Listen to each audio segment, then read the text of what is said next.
start this evening. Welcome. And to those that are watching online, welcome.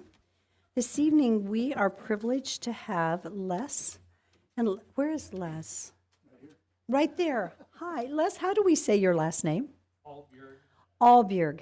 That is a great name. Oh, that's good. I'm a quarter Danish, believe it or not. Yeah, it's good.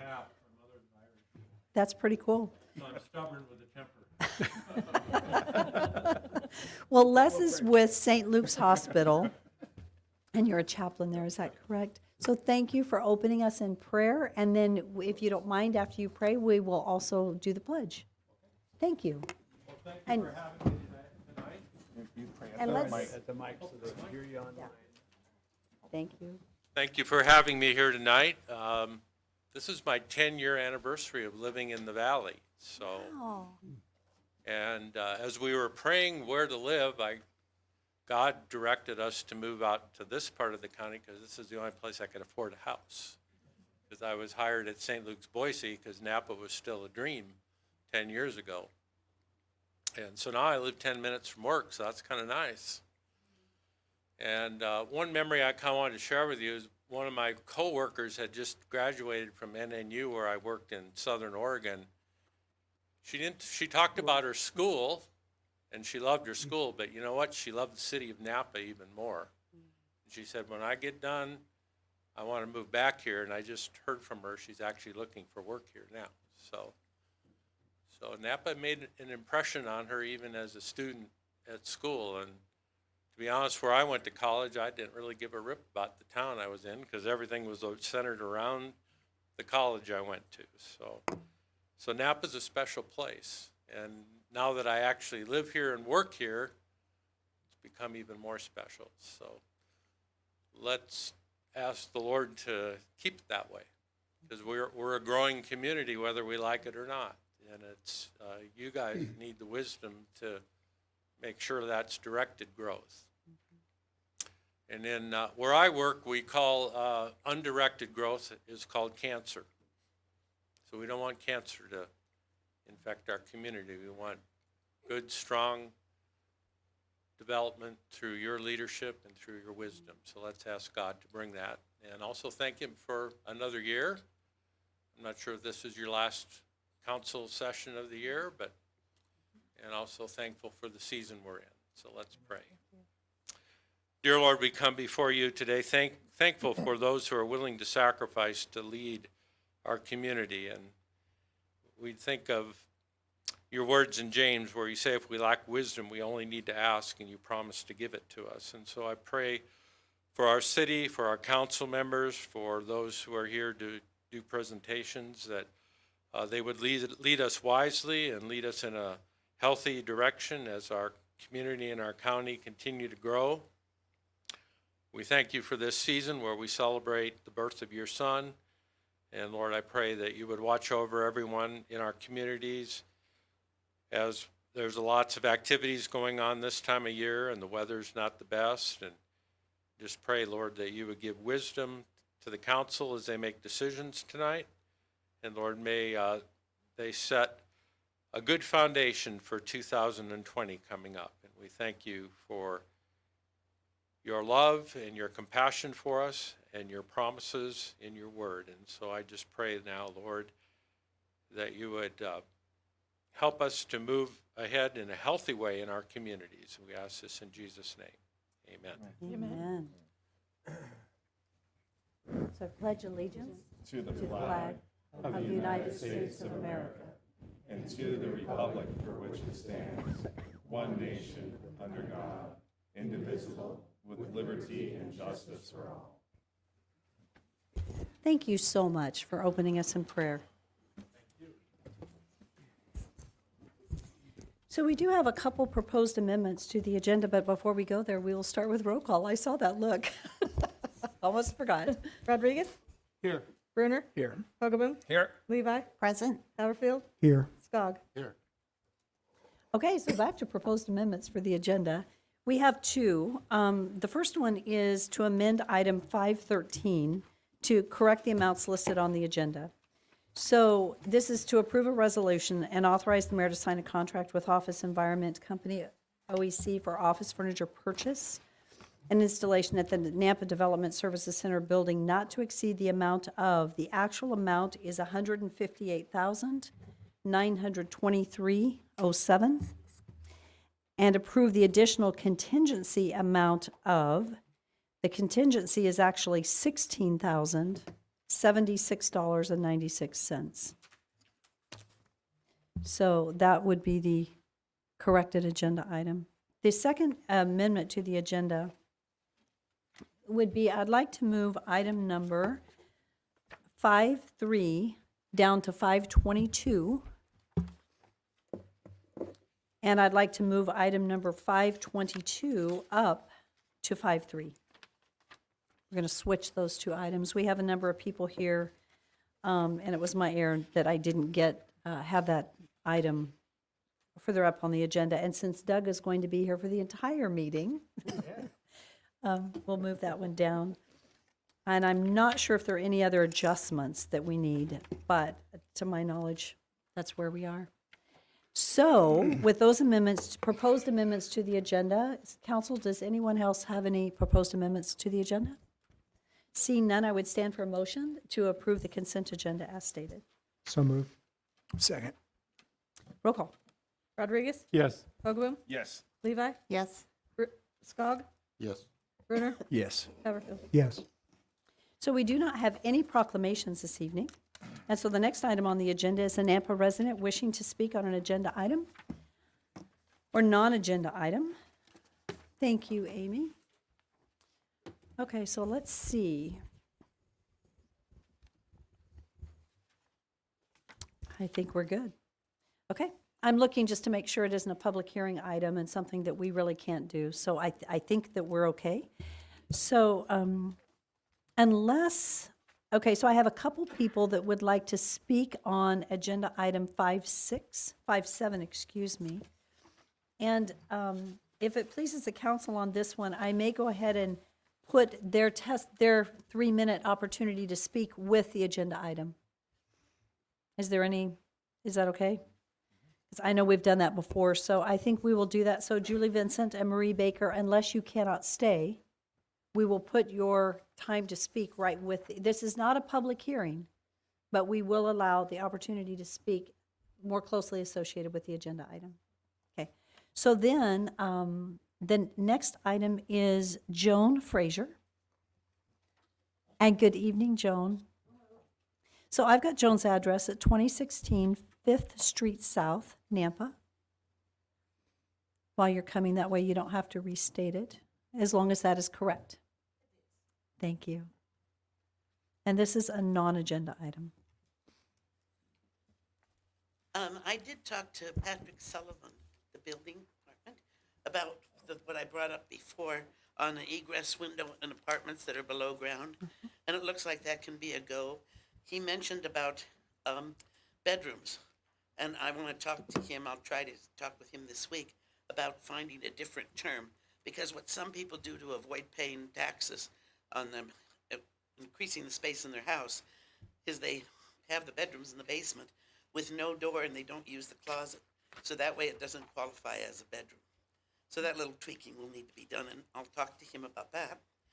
The other thing is, I think I've got a plan to resolve the issues that we have with homelessness. And one of them, I think, for cities, is if they come up with a really good plan, they could end up with all the homeless from the 50 states, like here in Nampa. So my suggestion there is, to start with, we would require that the person had been a citizen here in Nampa for 2, 3, or 5 years. Pick one. I like 3 years myself. And proof would be Social Security statement, Idaho income taxes, apartment lease agreement, or that they owned a house, and somehow become homeless. And the program would provide them with help for 2 years. And during that time, whether it be a social worker or whomever, would work with that person to either get the education they need to get a decent job so they can afford an apartment, or, for instance, if it's someone that has is mentally challenged, maybe we can do something there and so forth. Because there's about 4 areas of homelessness that I came up with, and we would address those.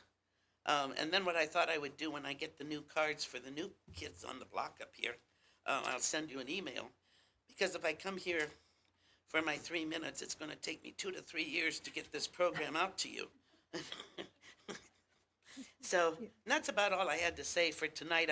I got a call that you were having the meeting, and so I was taking the groceries out of the car, and so I just jumped in the car. I didn't change clothes or anything, so I'm sorry about that. But anyway, that's it for now, and then I'll try to send an email with information on this homelessness and how I've figured that out. Joan, thank you so much. Please do send it to mayor@cityofnampa.us. Yes, because like they say, everybody's only one paycheck away from being on the street. Thank you for your ideas. Oh, We yeah. appreciate hearing them. You know, my Thank you. ex-husband said I was full of it, so. Thank you, Joan. It's good to see you. Thank you so much. And now you know why he's the ex. The next person is Marjorie Potter. And Margie's address is 403 12th Avenue South, and this is a non-agenda item. Hi, I'm Margie Potter, and that's right, 403 12th Avenue South is the Salvation Army address. But if you want my address, you can probably just look it up. Anyways, I don't know how I follow that, right? This weekend, I just wanted to announce for the fire department and the police department, they rang bells for us, the Battle of the Bells over the weekend, and they've been bugging me all day for their totals, and I told them that I would bring it here tonight and announce it to them. So I ran back to the office right before here and got it. And you guys ready? Okay. Fire department, $2,291.61. Police department, $2,666.91. So that's pretty darn good, if you ask me.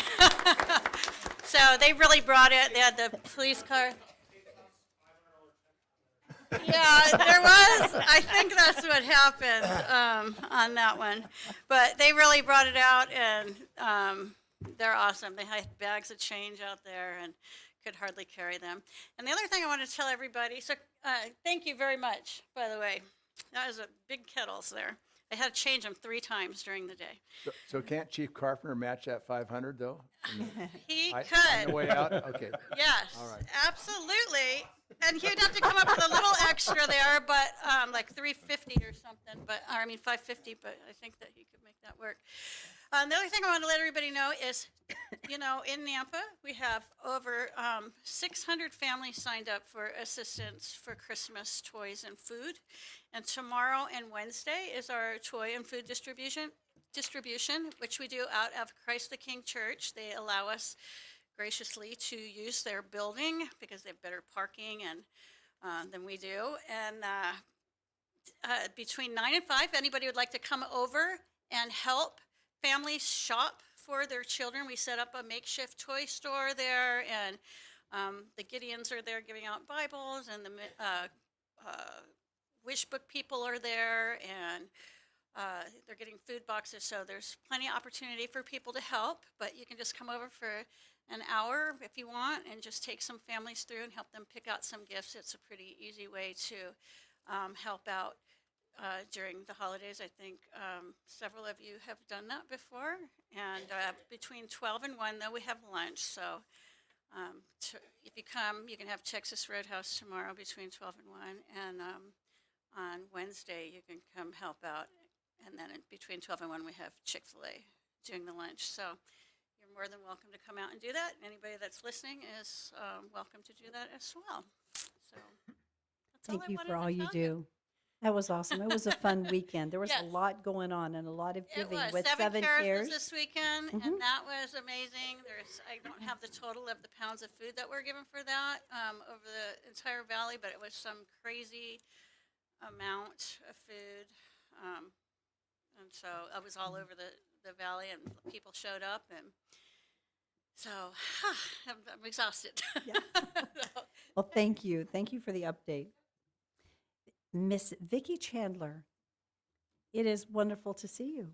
Thank you very much, And do you want- Mayor and Council. And I'll let you do your address because you're here so fast, so go for it. 12393 South Sunrise Mist Loop in Nampa. Before I get started, I just want to say to Councilman Hogeboom that there will be those very sad to see you off of council, even as there will be those very happy to see you on staff. So congratulations, kind of, sort of. I think the real answer is to clone you, is what I really think is the best answer. I have a daughter who's interested in replacing me, but she's Oh, too young. very good. She's too Okay. young. Well, the She's next 13. generation needs to come up anyway.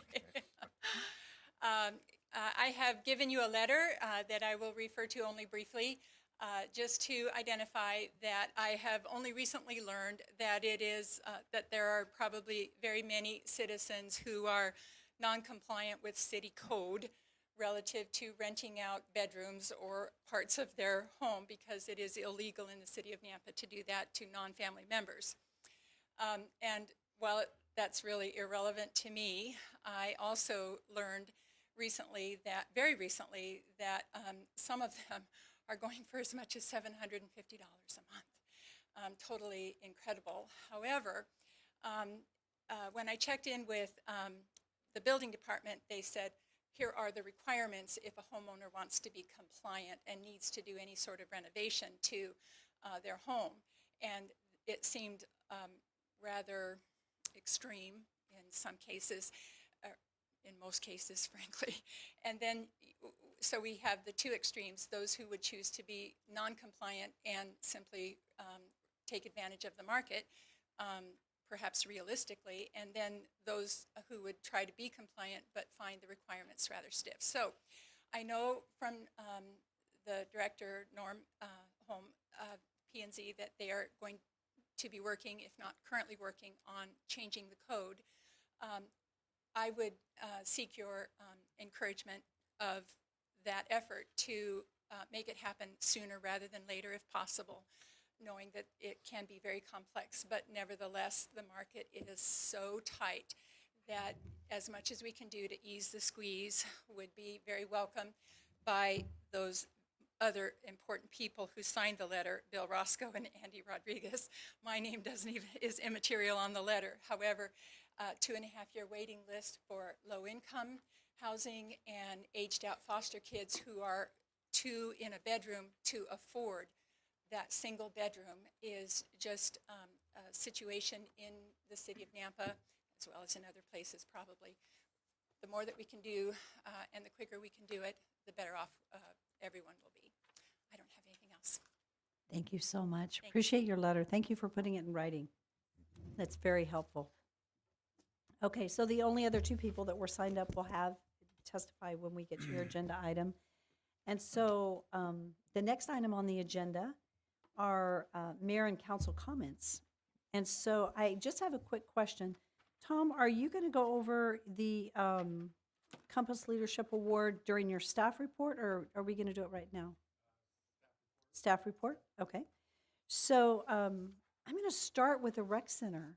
And so Courtney, would you like to come up and share briefly the recognition that the rec center recently received? And thank you so much.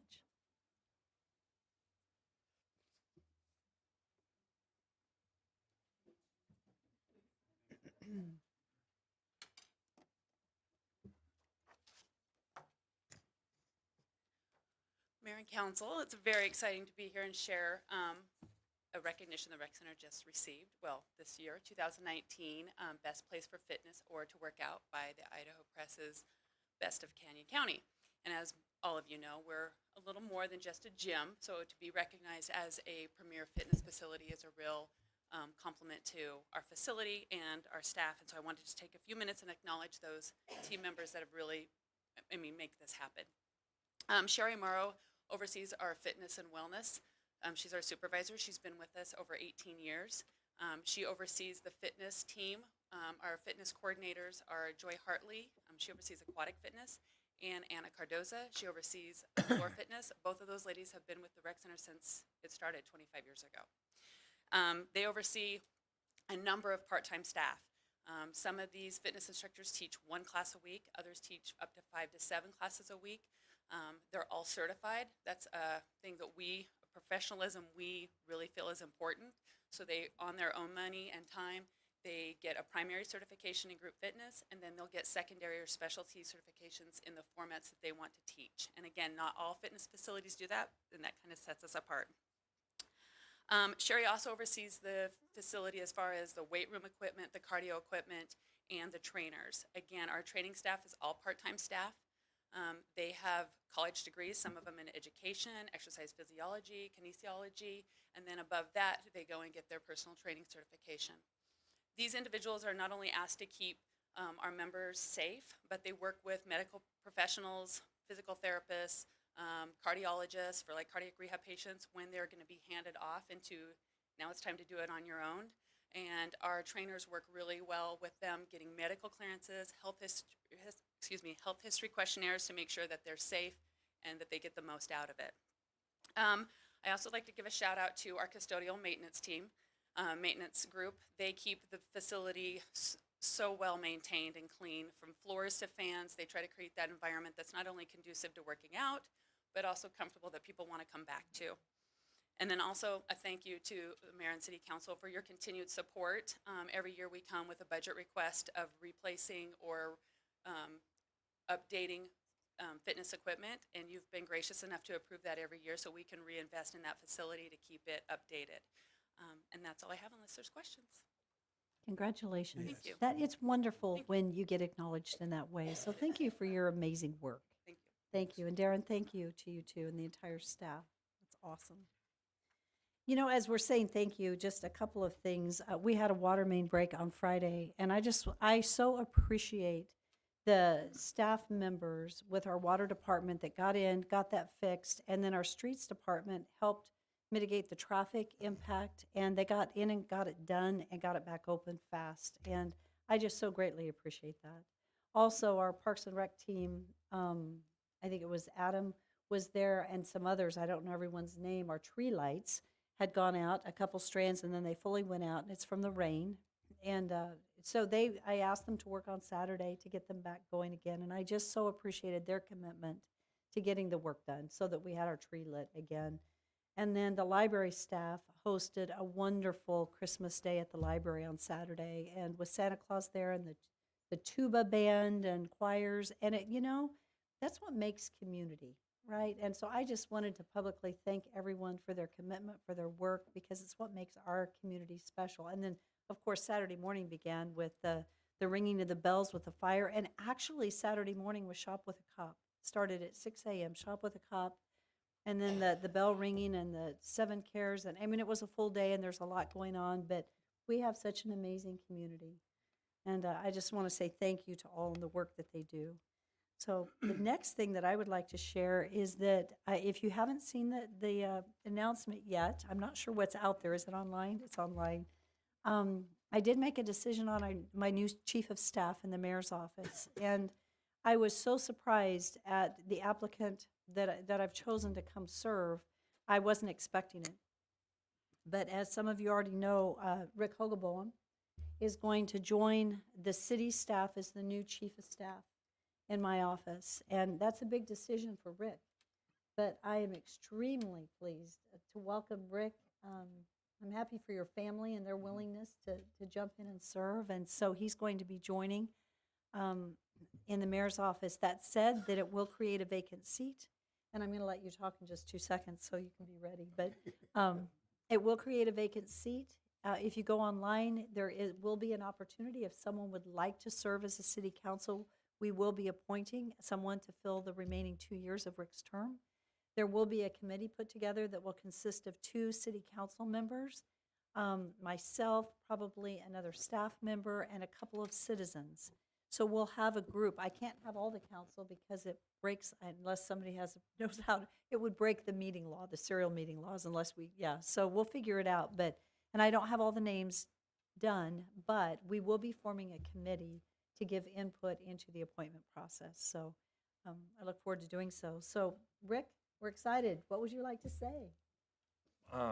Thank you, and it's bittersweet because I've enjoyed serving alongside such a great council. And I'm going to move on that side of things and helping assist, and I look forward to it.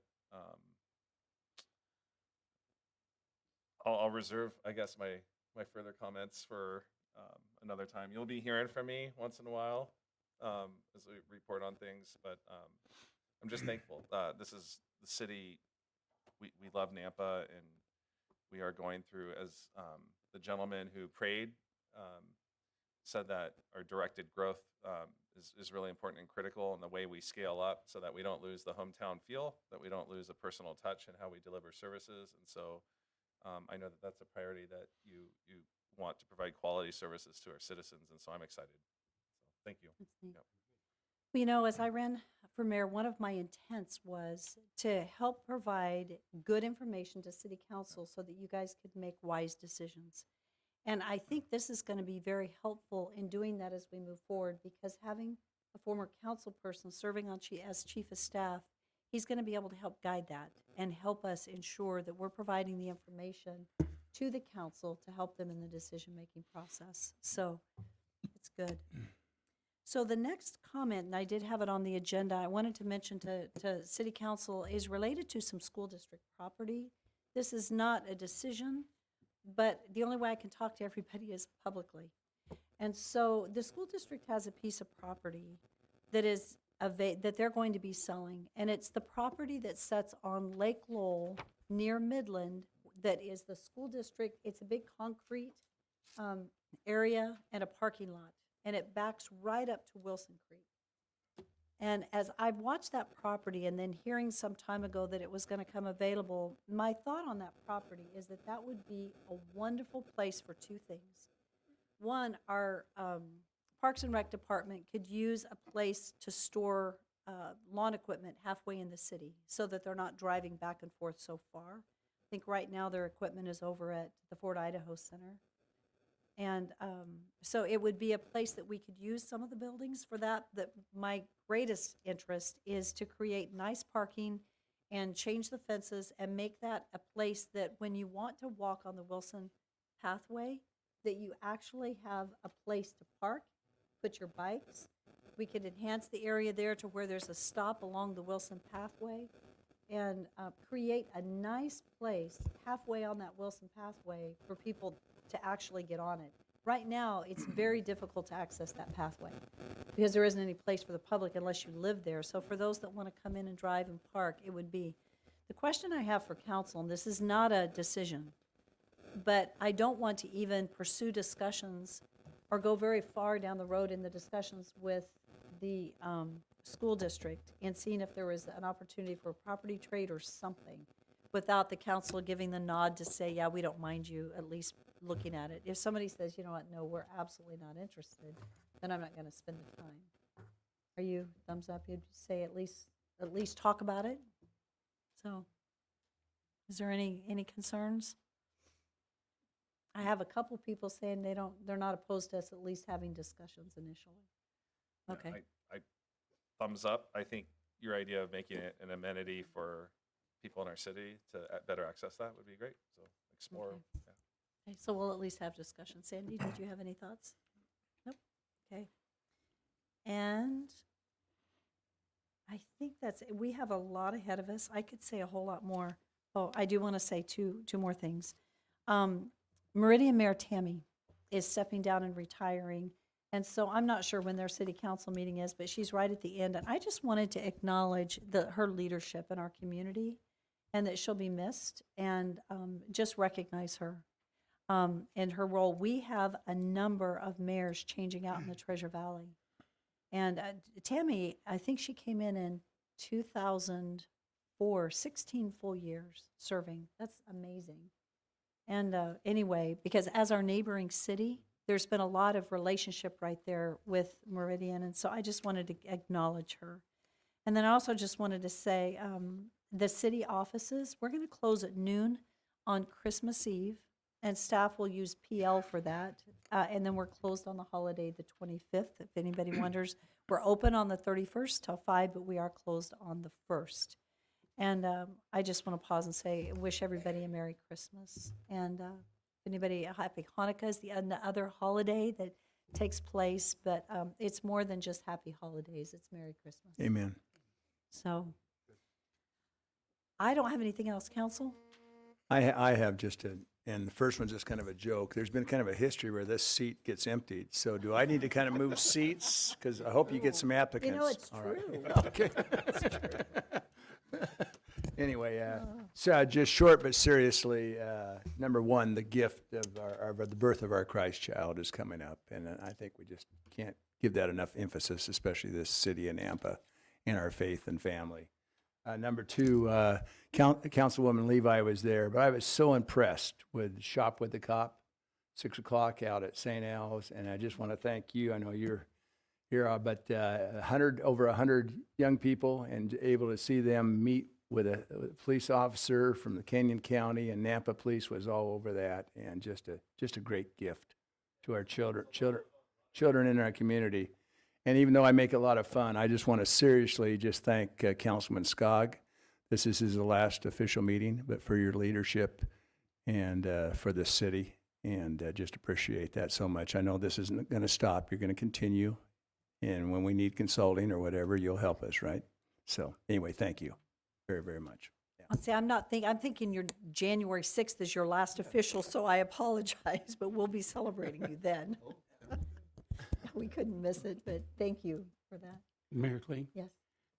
the last city council hearing, I asked for a day-to-day or a budget of what we were spending on the sewer, on the sewer developments and projects. And I'll tell you what, I spent a good hour and a half with Nate, and he showed me every penny to where it went. And I got to tell you, I'm impressed with what the city's doing with their costs and expenditures. Not knowing exactly what goes on every day with the sewer, I'll tell you, I'm in awe.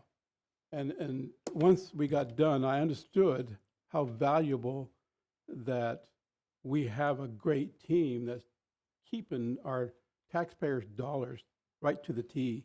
So if you want to understand and know what our city's doing regarding to the costs and expenditures of the sewer, please take time to meet with Nate and his group. 'Cause I'll tell you what, I'm amazed. I also spent some time with Doug, and because we're always talking about taxes and how it's increasing and how we, the city, went only for a 2% increase, and then the county and the state put their added 3% on. So that makes it about 13% that we're having to pay. Well, that's our city is very conservative. But when you talk with Doug, and I'm going to ask Doug to maybe once every 2 meetings of the city council to present a status of finance, so we'll all know what's going on in our budget and how things are getting done. Because it's important that the people are saying that if the taxes are too high, well, we're trying to do our best. And once you see the whole picture with all this money and transactions and expenditures, you'll understand where and how we do our business.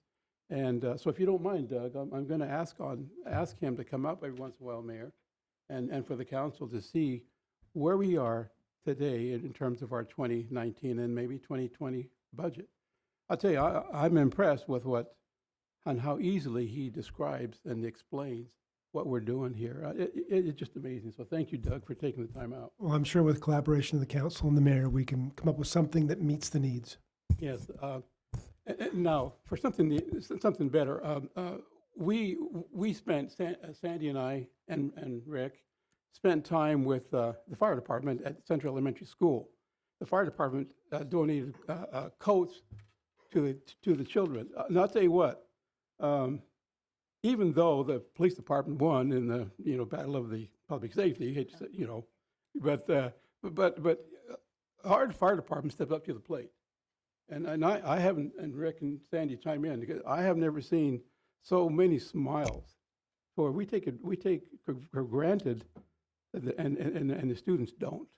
So I was impressed. So thank you, Chief, and thank your fire department for what they have done for us.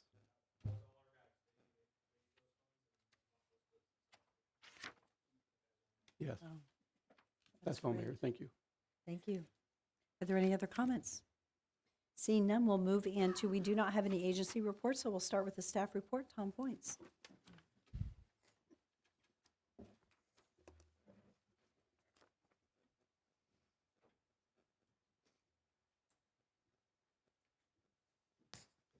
Evening, Mayor, Council. Got a couple items for you. We've always liked to give you information about the snow report. And it's been a warmer and less snowy winter than normal, as we kind of anticipated, and we kind of hope that keeps going. But we only had one snow event, and we put down about 35,000 gallons of brine. And so the way they've been working this year is watching the weather. When they see it's going to be below freezing or might be an event, they're very proactive, and they'll put down the brine before the storm, because that's a much more effective way to do it, to fight it before the storm versus when it snows and try to scrape it off and burn it off with the brine. So they've had good success with that, and expect it to continue. So along that same line, I'm pleased to announce that the streets crew and Don Barr won the Compass Leadership in Motion Award for Canyon County today. And they had a luncheon here at the Nampa Civic Center, and they got presented that award. And there was a couple items that they wanted on, and there was, teamwork, looking for innovation. And the two innovative things that they did were the brine, so I mentioned that, and they were able to improve level of service and save about $140,000 a year in cost of chemical costs, because the brine is cheaper than mag chloride. And the other thing they were able to do was improve their chip sealing operation. Every year they've been getting a little bit better in using a little less rock in their application, which is less sweeping and there's less potential for windshield damage. So this was the second year in history of chip sealing of not receiving a windshield claim. So that was a good deal too. So we're real proud of Don and his crew. We had Don Barr and Jeff Kazma and Ken Nutt up there to receive the award, and it was a proud moment for us in Public Works. So just wanted to pass that along. Thank you. I'm proud of them. We have a great team. Appreciate their ingenuity, and thank you for your leadership. And Jeff, you too. Thank you. Beth Einig.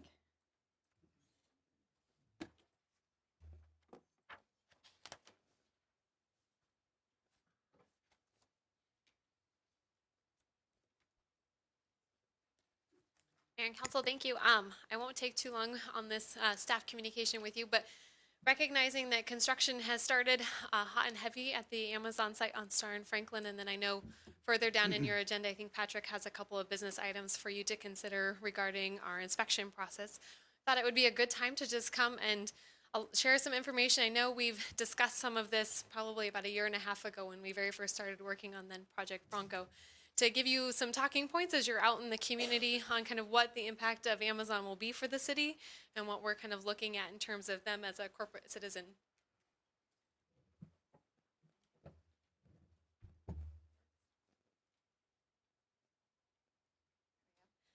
Just kind of a quick overview is when we first were approached by Amazon in their consideration of a site in Nampa, as your economic development director, I really kind of put on that broader hat and vision of what does this look like in terms of our business recruitment strategy 20 years from now.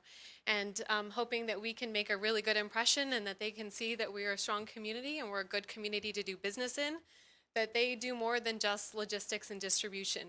They have an $8 billion digital content company, which you may be familiar with. They certainly have a strong R&D process and technology development. They're actually a manufacturer, which is kind of where our bread and butter is as a community and our economic strategy. They're also a food manufacturer.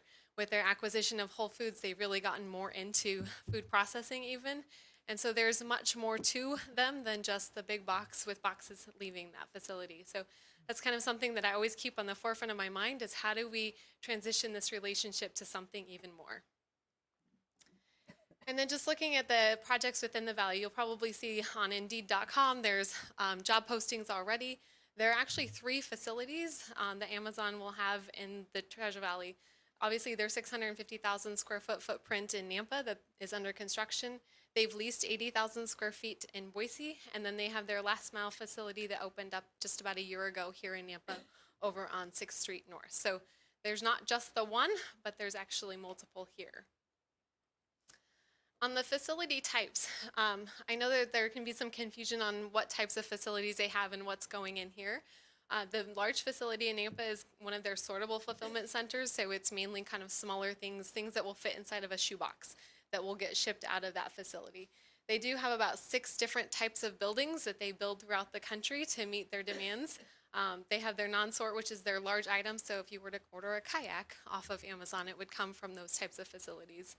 Their last mile is their delivery stations, and that's what opened up last year here. That is really kind of how to get their product to the consumer fastest. So on their 2-day delivery that they're trying to reach, it will go into that last mile facility at 4 in the morning, and it will be empty by 3 p.m. type of thing. So this just gives you some kind of variety of what types of facilities they have. And then just in terms of as an employer, they made a lot of news about a year and a half ago when they announced their $15 minimum wage. And they have a robust kind of paid vacation and sick time. One of the things, kind of looking at it as for our community in particular, that interests me is their 95% of cost of tuition for continuing education. Their goal is to basically graduate their employees out of their facilities. So if you want to be a pharmacist, they're going to help you get there. So they are really investing in their workforce. So there's a lot of individuals that will then have an opportunity to have higher education paid for.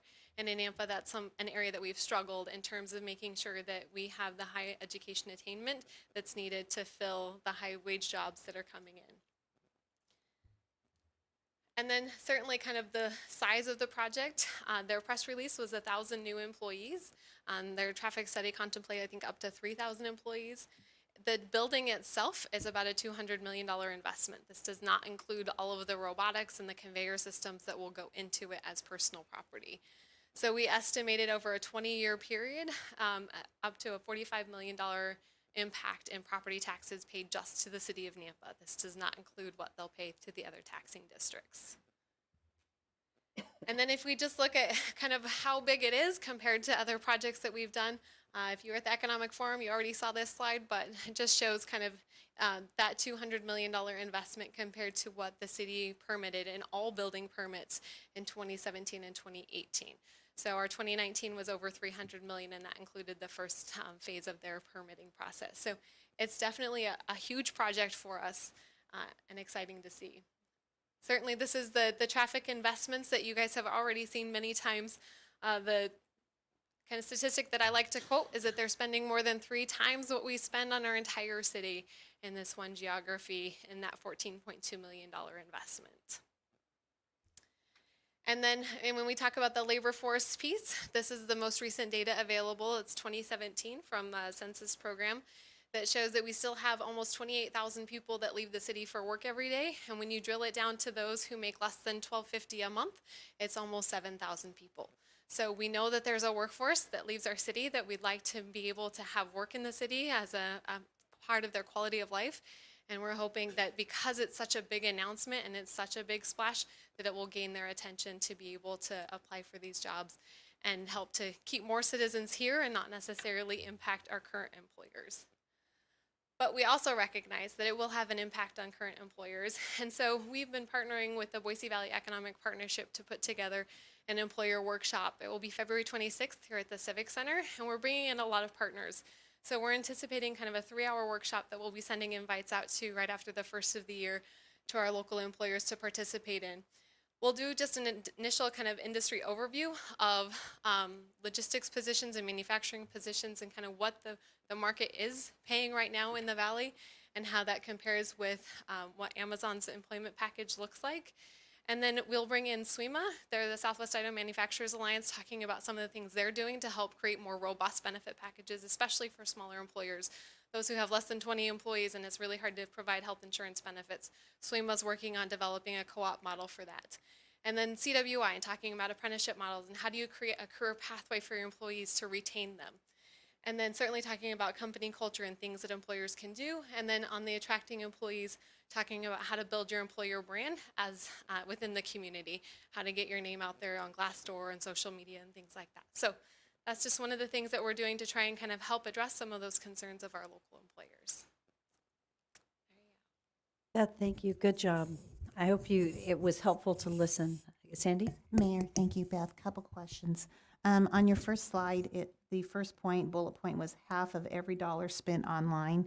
Could you kind of expand on that, please? That was a 2017 statistic that I found that for 2017, basically half of every dollar that somebody purchased something online was spent through Amazon. So, and one thing to note too that I didn't include in here, I probably should update with, is that they really do push to have a lot of, I mean, they're a third-party marketplace as well, right? So small businesses can list their products through Amazon for sale, like an Etsy type of platform. So one of the things that they kind of push with the meetings with the mayor and I is that they really try to hold workshops and teach the local employer or the small businesses how to be successful Amazon sellers. And they typically will see an increase in their number of small businesses that are successful through their platform when they've done those workshops and opened their presence. Okay, thank you. And secondly, could we get a copy of the presentations? Because I like the facts and the numbers. Thank you. Great job, Beth. I really appreciate it. Thank you. Good job. Okay, so we're going to move into our action items, and we're going to try to move through.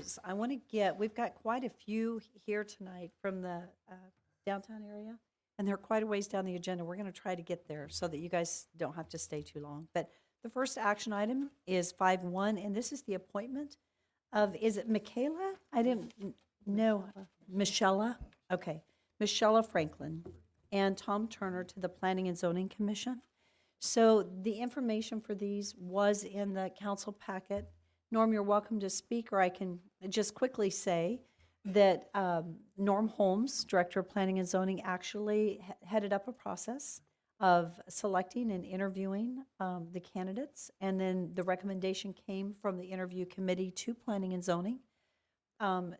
These two individuals be appointed, and Planning and Zoning approved that, and now it's coming to council, and I'm forwarding that on to council as a recommendation to appoint them to the Planning and Zoning Commission. So move. Second. Is there discussion or questions for Norm? Mayor? Yes. Thank you. I asked Norm for some information today, which he promptly provided me, and I do appreciate that. As I've stated before about our commissions and our boards, there's been a concern on my part, many of my constituents, that they tend to be development or their supporting professions stacked, and are concerned, is it really representing or reflective of the citizens of our community? And as I'm looking at the qualifications of the candidates, I appreciate it. One of them I don't know at all. I'm not making a judge on his character whatsoever, but it seemed to be very pro-development. I'm not against development, but I'm very concerned for the taxpayers that I'm supposed to be representing. And so by the appointment of these two individuals, it puts over a majority from the building community, and that concerns me. And so because it's they're lumped together, it makes it difficult for me to give a vote. Well, we could certainly. Thank you. Mayor Kling, Yes. I have a question for legal. So, Mr. Turner, you're very impressive bio on him. But the question I have is this. As a real estate agent, he has the ability to approve and profit from some of these subdivisions. So do we have a conflict of interest, or shall we address it or not? Mayor, Councilman Rodriguez, with commissions like this, it's common to have a person on the commission who is in a profession that is linked closely to the matters on which they hear. If a situation arises where they're being asked to make a decision specific to something they have a pecuniary interest in, then there are rules on what they have to disclaim and whether or not they can participate in that. But in general, the Idaho code relevant to ethics in government for commission members is that as long as their decision is affecting the group they're in generally and not them specifically, it's appropriate. Okay, thank you, sir. If there were an opportunity that there were a piece of business that were to come before the council that they were directly involved in, they would recuse themselves. Right. from, as others have had to do. So- Okay, no, that was just an issue that I wanted to make sure that Mr. Turner was okay with that. Okay. I did specifically, or we did, Lance McGrath, Rodney Ashby, and myself were the interview committee, and we specifically reviewed that with him. And he understood clearly. He's had enough experience in real estate and involvement that he understood that very, very clearly. So, And then Norm, would you have any comments in response to Sandy's concerns? As far as the percentage of developers that are Well, people involved in I development? guess it depends on what you consider developer-related And professions. supporting profession. We have an architect presently. We have a teacher, building contractor presently. We have a industrial developer presently. And then we'd have the realtor. And not necessarily all of those would be involved in majority of projects in any way coming before the commission. There may be occasional reason for them not to be involved if it's a project that they're representing in either of their professions in any way. But I think as a whole, that experience adds understanding of the process in many ways that others don't. So I think it's a win-win. If they declare they're not participating in something that they have a conflict, their experience and understanding can be positive in other ways. Norm, thank you very much. So, Councilwoman Levi did express a concern about voting on these together. And so I'd like to ask, I believe, Darrell, you made the motion? Yes. And I was the second. And you were second. Would you consider going ahead and separating them out into two separate motions? I don't have a problem with that. I'm Okay. fine with that. So I'll let you, do you mind restating your motion? Well, let's see the one lady, give me her name again. Michelle? I am not going to be able to pronounce that, but let's go ahead and make a motion to approve her first, please. Second. Okay, it's been moved and seconded. Is there any discussion? Roll call. Rodriguez, Yes? Levi, Yes. Haverfield, Yes. Skog, Yes. Hogaboom, Yes. Brunner. Yes. And before we go further, I am going to say one thing, just so you know what we did as far as the process of posting it and reaching out to people and asking for people to suggest people to join the commission. It's not easy to find qualified people to put forth the kind of work that it takes to sit on this commission. It's a lot of work. And so we had, I believe, 4 candidates for these 2 positions. And I have to say, to trust the interview team in digging. And so with that, that's why the recommendation comes forth. But I just wanted to remind council of the process that we've gone through and then working with the candidates that have stepped up to say they'd be interested. Mayor Kling, Yes. I'll make a motion that we allow the appointment of Tom Turner to the Planning and Zoning Commission. Second.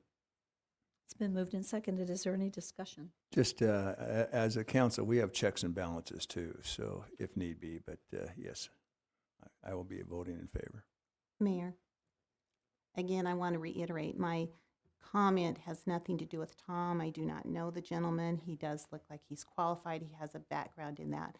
But I am representing the taxpayers and the concerns of the taxpayers. It has nothing to do with the fact that I don't believe he would recuse himself, and he's up and honest about that. It's just, again, about the balance of who is representative on these commissions and boards and representing and reflecting our community. Is there any further discussion? Seeing none, roll call. Rodriguez, Yes. Brunner, Yes. Hogaboom, Yes. Levi, No. Skog, Yes. Haverfield. Yes. Item 5.2 on the agenda is the reappointment of Peggy Selman to the Planning and Zoning Commission. So moved. Second? Discussion.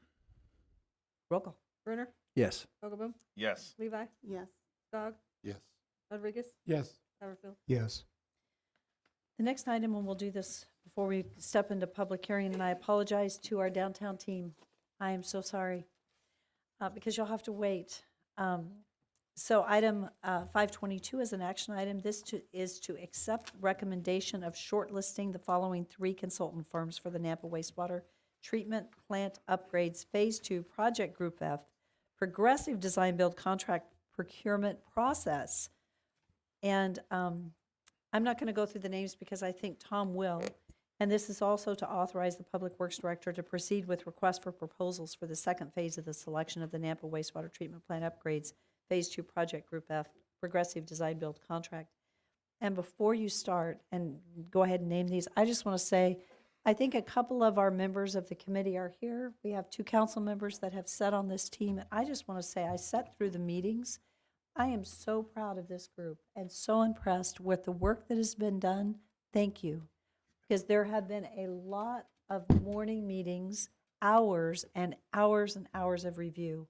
I am very impressed and greatly appreciative of the team and the commitment they made to go through this process. So, Tom. Thank you, Mayor. So yes, I concur with what you said. It's been an excellent process to go through this RFQ with this team. They're very, very engaged, asked lots of questions, very thorough and thoughtful review. We definitely appreciate all the teams that put in for this. This was a lot of work for them to put in these proposals. So this is for the Group F of their Phase 2, so it's the largest portion of our construction project, which is a progressive design build. We asked for qualifications. We asked for questions about what's your qualifications, what's your experience with this type of work, what's your key personnel, what kind of project approach would you have. We asked some specifics about railroad permits and permitting in general, because that's one of the deliverables of these teams, and then a safety record and financial strength. So we spent a couple mornings going over all these and kind of graded them together.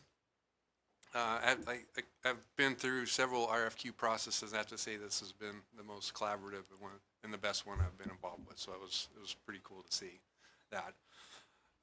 So this is actually just step 1 to a multiple step process to determine our design build team. First, we asked for the request for qualifications, and we received 5. So we had Alberciti and RCI was one of them. CH2M Hill, also known as Jacobs, and then IMCO, Mortensen and Sladen.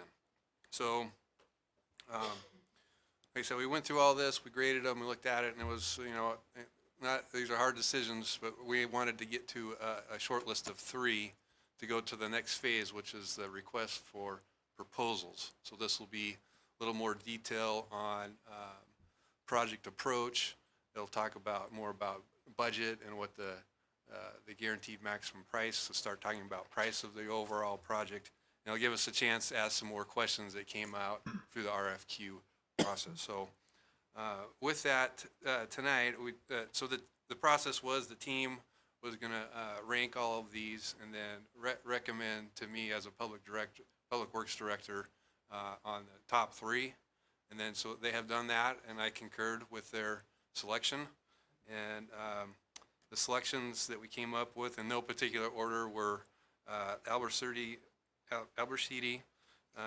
RSCI joint venture, and then CH2M Hill Jacobs and IMCO. So we're asking tonight for authorization to accept those top 3, and then permission to proceed with the RFP and ask for proposals from those 3 teams. Mayor Kling, I'm ready to make a motion. Obviously, it's been a lot of early mornings. It's been great meetings. But I would make the motion to accept the recommendation of the 3 listed Alberici, RSCI, CH2M Hill, Jacobs, and IMCO to proceed with them to request proposals. I'll second that. Is there any discussion? Seeing none, roll call. Rodriguez? Yes. Hogaboom? Yes. Levi? Yes. Skog? Yes. Brunner? Yes. Haverfield? Yes. Thank you. It's 5 after 7, and so I have a quick question for Marie Baker and Julie Vincent. Can you stay through the public hearings to provide your testimony? Does that work? Okay, I don't want to not allow you to do so. Okay. So we, at this time, it is 5 after 7, and 7 o'clock is our published time to enter into the public hearings. We have 3 public hearings this evening. Public hearing number 1 is an action item. This is continued from the October 7th City Council meeting. The applicant has officially withdrawn their application. So that said, if they've officially withdrawn their application, there is no public hearing. So for legal counsel, do I need to do anything other than just acknowledge they've officially withdrawn and we move on? If, Mayor, if no action is taken on the item, they're not here to present, then simply the council has taken no action on this and we move to the next action item. Okay, thank you very much.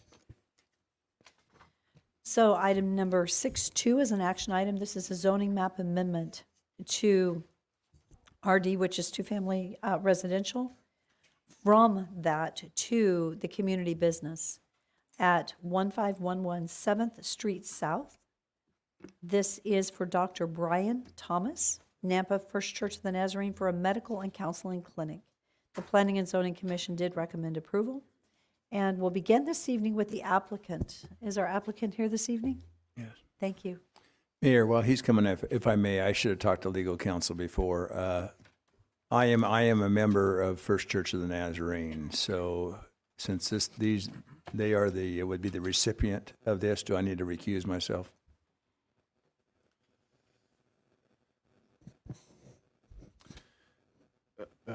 Mayor, Councilman Bruner,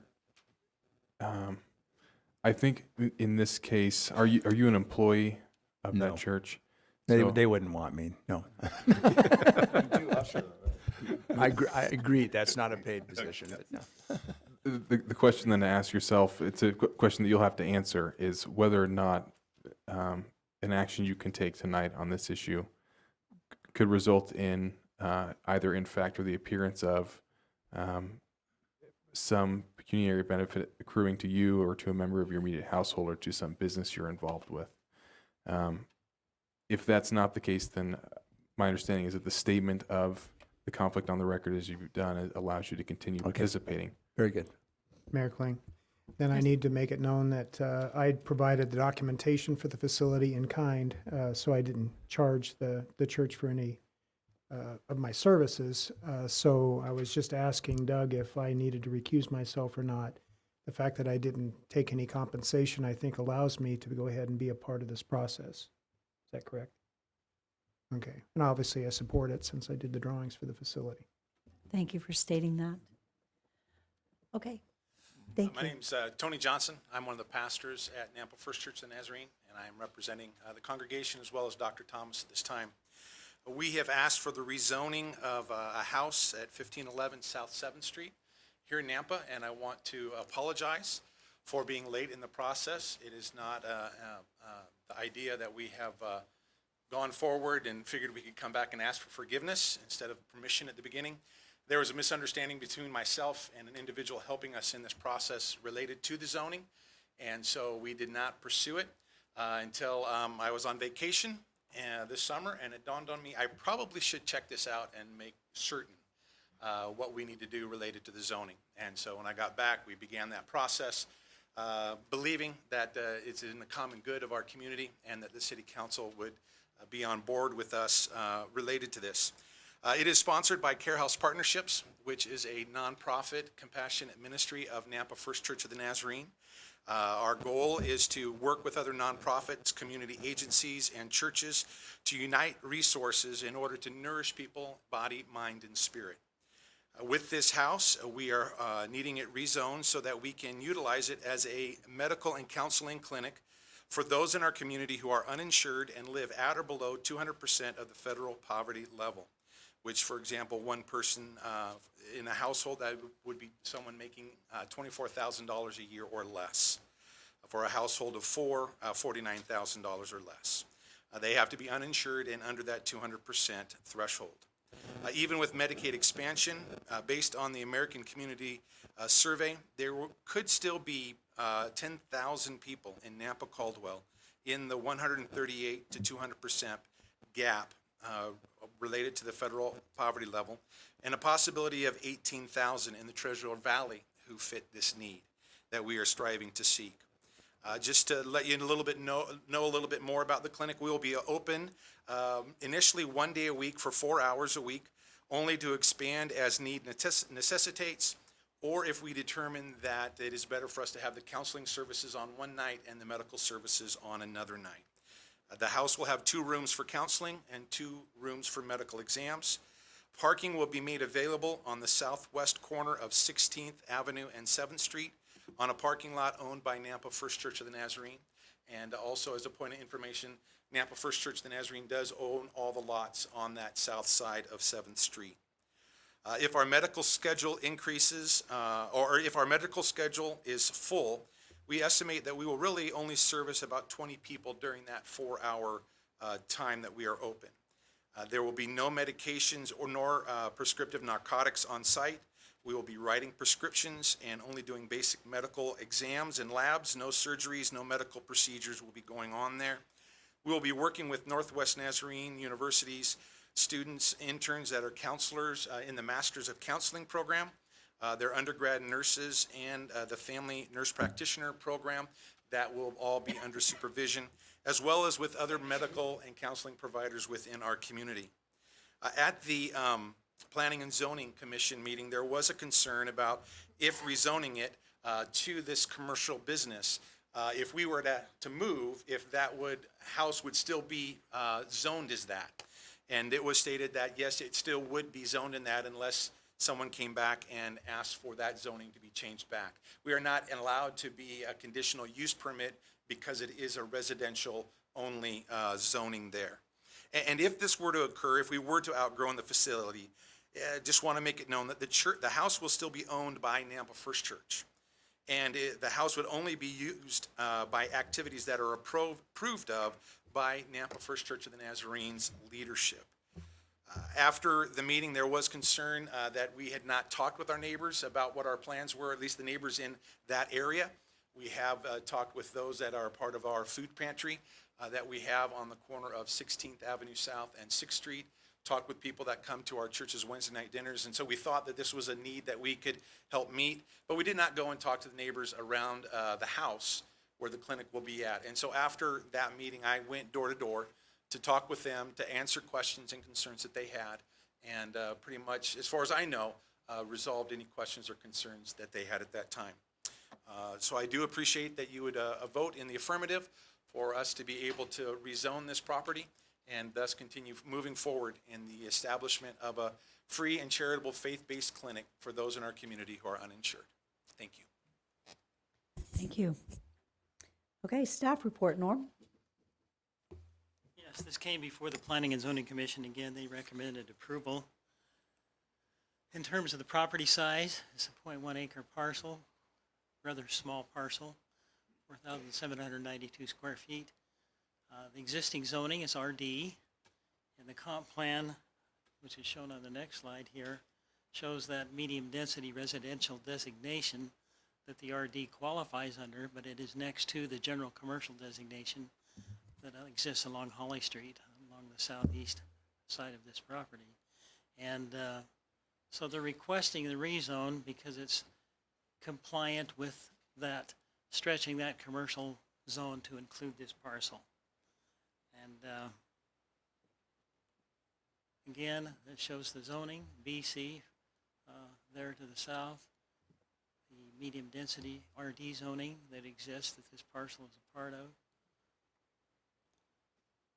And there's also residential professional zoning that exists further north and further south along Holly Street.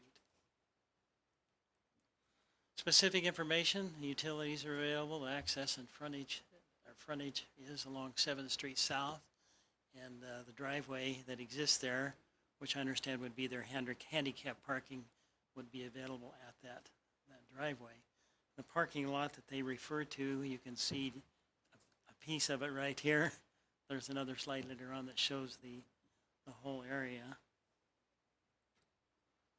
We did have at the commission meeting the neighborhood input, the member that, or the person that was mentioned by the applicant expressed opposition at the commission hearing. He was concerned about nearby properties also being turned into businesses. He also expressed concern over traffic and whether the church would rezone the other grassed area right here that exists along the north side of this building. And traffic. He felt that this would increase traffic and issues for the neighborhood. This shows you the good view of that parking lot that the church owns right now here that would be assessed, usable for the clinic. Front view of the dwelling. This is old. Actually, the yard area and the lawn to the right side is very well taken care of now. This was a photo off of Google Maps.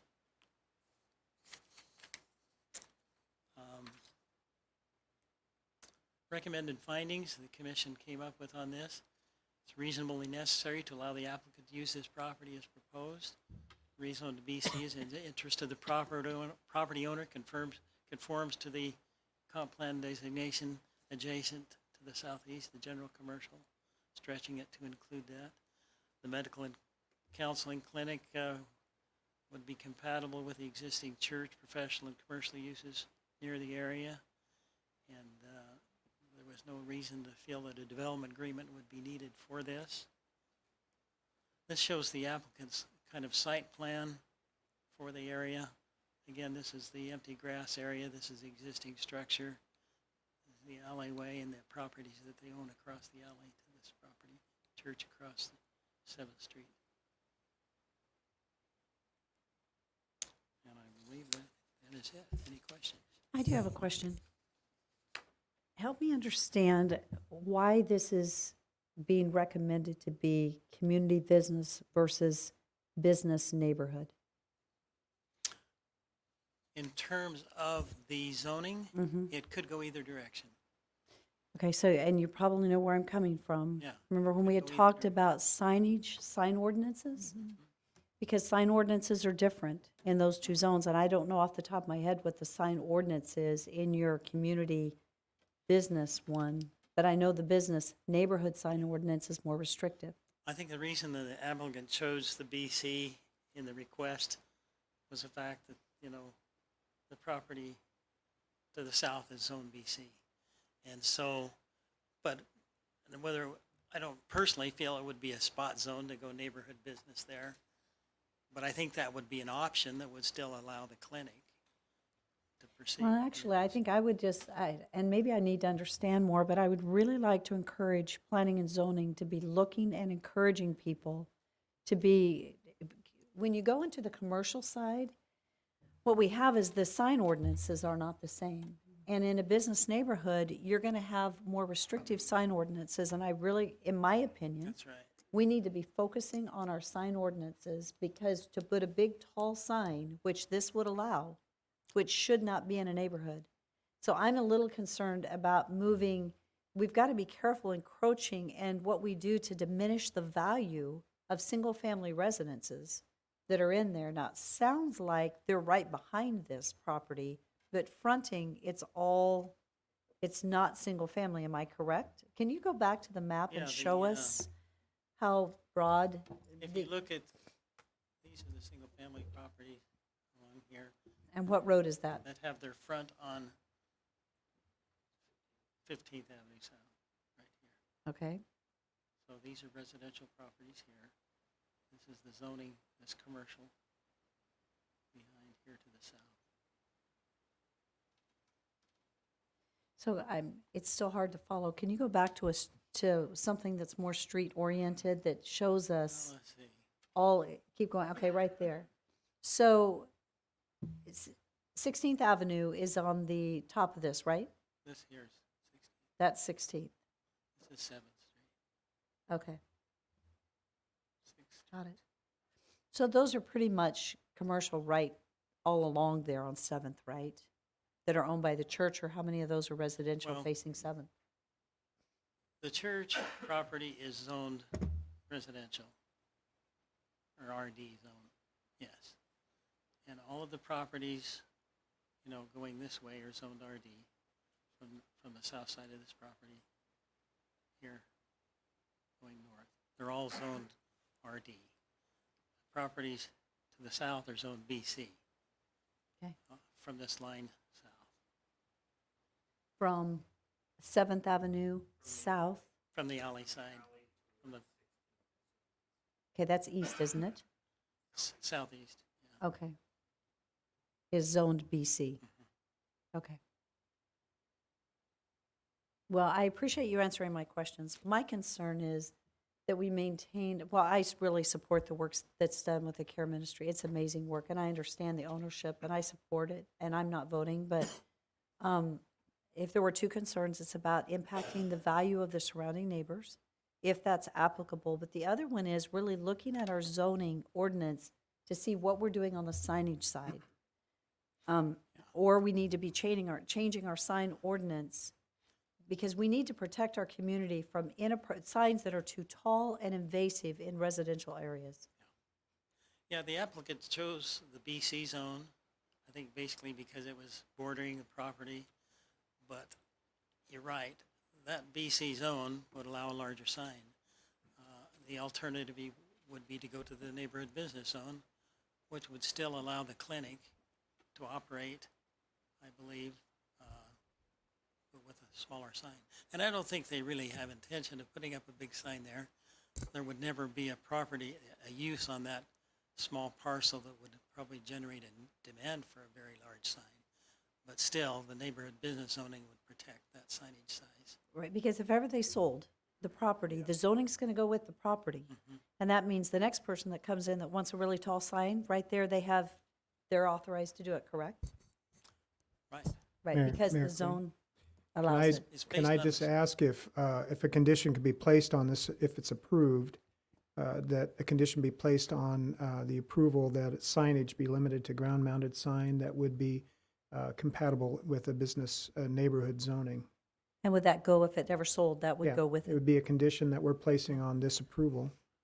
Going forward, it'd just be a paperwork issue for planning and zoning later on if it did change ownership. But, and we're only looking at this parcel, not the parcel to the west, that's that grass lot. So Right. I think that would be reasonable to allow the BC zone, which is adjacent already, that it just be contiguous that way. And then a limitation on the size of the sign, which should have happened in that other development on Midland. So, so that would be just a condition placed on the approval, if that's the direction the council goes. Thank you, that's what my thought is. We can do something like that. Okay, Mayor. you've answered my questions, and I realize we haven't even stepped into public hearing yet. Councilwoman Levi. Thank you, and thank you for expressing those were my exact concerns. A couple things in addition to that is if we go with the business commercial there, and we are assuming, we need to ask the applicant that he picked business commercial because the other surrounding areas. So my question is if we go further down that street and someone wants to change their zoning, are they going to want to apply for business commercial simply because that's what the neighbor has done? I'm very concerned about the value of the homes and protecting the neighbors in that surrounding area. You're talking about going down 7th Street? Yes, sir. Further west, northwest. And then what are the allowable uses in a business commercial? It's on your chart in the book. Online now. Okay, are there any other questions? Because we will be stepping into a public hearing, and we'll have a chance to visit afterwards. Okay, so this is a public hearing, and actually, we don't have anyone signed up to testify other than the applicant in support of, and no one in opposition of. Is there anyone here that had intended to sign up? Seeing none. I believe that once we close public hearing, we can still ask questions. Well, actually, the applicant has the opportunity to come back and speak at the end of our open public hearing. So, Reverend Johnson, do you have anything else you'd like to share? And I'm sorry, I almost forgot. That beard almost threw me off. I can't recognize you. It looks good. In response to the questions I've heard, we went with that zoning because that was recommended to us by the Planning and Zoning Office. I'm not into zoning, so I don't know. So we went with their recommendation that they gave us. Related to the signage issue, if we had a sign, our plan is only to put a small one just on the ground so that people would know that we are there. We have no other plans than that when it comes to signage. guess if you have any questions, willing to take those. Does anyone have any questions for the applicant? Okay, thank you so much. Thank you. So I would stand for a motion to close public hearing. So moved. Second. All in favor? Aye. Okay, council discussion.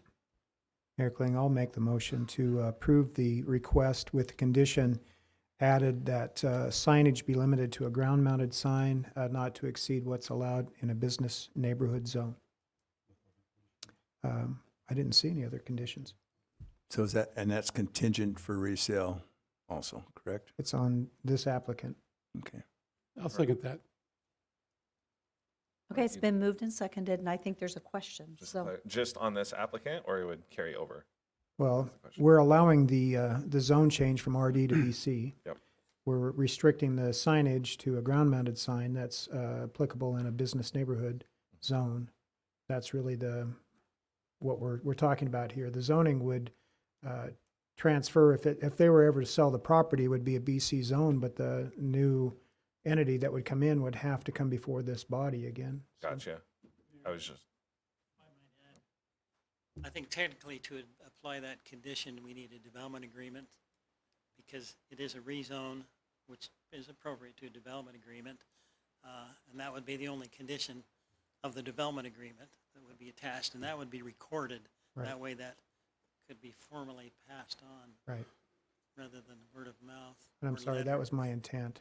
That would be a part of the development agreement or the condition that's placed on this approval. Okay, Who seconded my motion? I did. Rodriguez. Okay. You good with that? I'm good with that.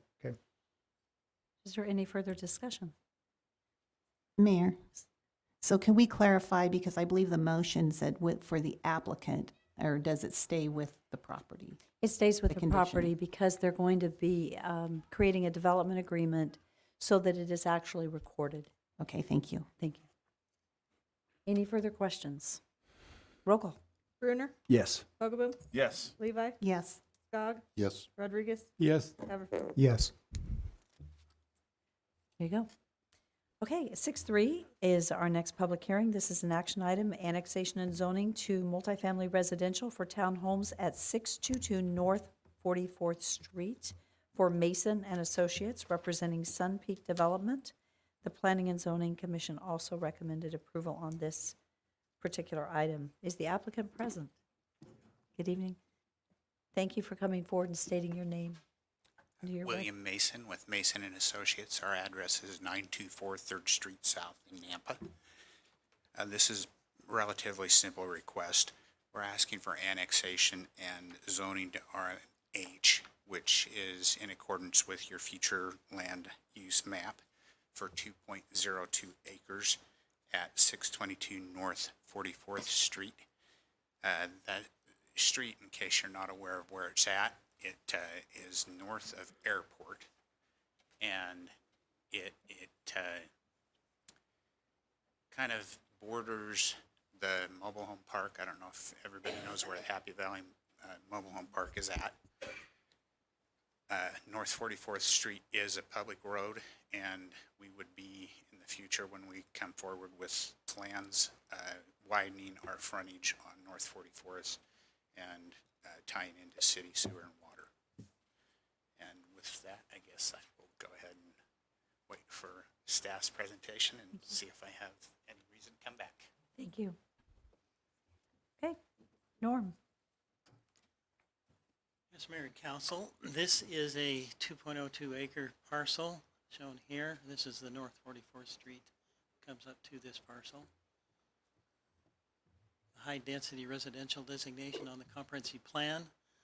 Proposed zoning upon annexation will be RMH, which is the high density multifamily residential zone that is, conforms with that high density designation on the comp plan. Surrounding zoning and land use we've suggested there. North is the Happy Valley Mobile Home Park, currently an RA zone in the city. South is rural residential. East is rural residential. This would be the area over here to the east is rural residential, but it is in the county. West, again, it's the Happy Valley Mobile Home Park across to the west here too. which is, though it's zoned RA, it is a higher density that's compatible with the high-density zoning. It's just at the time that the park was developed, the RA designation, it was a permitted use in the RA designation. We have other existing apartment structures, as you recall, along Happy Valley in this area right here. This is the higher density apartments here. So this borders that higher density area and is also on the comp plan for the same zoning that was achieved at that location. And then again, this shows the comp plan designation. The parcel that actually is in the high density designation area. It'll be a continuation of that similar zoning that's existed in the apartments right here. Again, the zoning, again, showing the location of the proposed RMH zone. Utilities are available. Access would be, again, from North 44th Street. Would be through Bering Street. Yeah, this is North 44th Street here. Close up of the parcel as it presently exists. These are mobile homes across to the west. There's quite a bit of history on this property. I think if you read the Planning Commission minutes, it was somewhat discussed.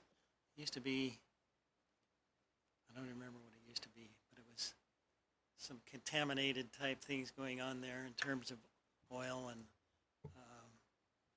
auto wreckage or salvage or towing or something along that line existed on this property. And that's what all of this is. Some of which I believe has been removed. That's a view of the property, existing dwelling on the major portion of this with more of the property back behind. Again, correspondence, we had some expression from Sherry Baker, office manager for the Happy Valley Mobile Home Park, expressing concern over density, access, mostly access and traffic as it related to the mobile home park. Engineering division had no objections with the conditions that are listed there, and those are also stated in the staff report. Recommended findings are listed here. How it connects to the city is legal for annexation. It conforms with the zoning or the comp plan that's been established for that property. And that the townhome development is an eligible use in that RMH zone. So that's the action. Annexation is zoning to RMH. Thank you, Norm. Are there any questions from the council? Thank you. Seeing none, this is a public hearing. And actually, the only person we have signed up is Mr. Mason in support of. Is there anyone here that had intended to sign up and speak on this issue this evening? And seeing none, Mr. Mason, do you have anything else you'd like to contribute? Nope. Okay, I'd stand for a motion to close public hearing. So moved. Second. All in favor? Aye. Aye. Council discussion. Mayor Kling, one question I'd like to still ask Norm if it's possible. This has a North 44th Street address, is that, but. This is North 44th Street coming up from the south. Okay, so. Basically dead ends here somewhere. I think Daniel could give you the specifics on how that's all working together. So Orchard, is it along the north property line? Does it continue across or does it not continue across Orchard from the does not west? continue. Mayor, Councilman Haverfield, there is a slight piece of right-of-way on Orchard here, but the road itself is not developed. Orchard starts at Happy Valley and heads east. It does not head west. So development on this parcel would be frontage on 44th. then? Correct. That is their only access to a public right-of-way. And then on the northeast corner of the property up there, is that big high-density apartment project? Yes, the Off of new Stam? apartments that are there at the intersection of Stam and Happy Valley are right there. So it's reasonable in the Yes. request. Thank you. Okay, is there any further discussion? We closed public hearing. Oh.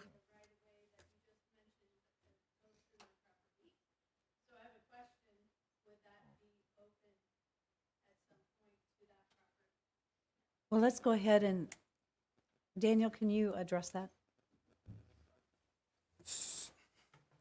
And unfortunately, so the right of way that she's talking about is right here, this skinny little piece right here. It is substandard width for a city street, and where the portion of it butts right up against the end of the Happy Valley Mobile Home Park. It does not. It's connected at just a corner with this property. There would be no intention or really availability for Orchard to ever continue through.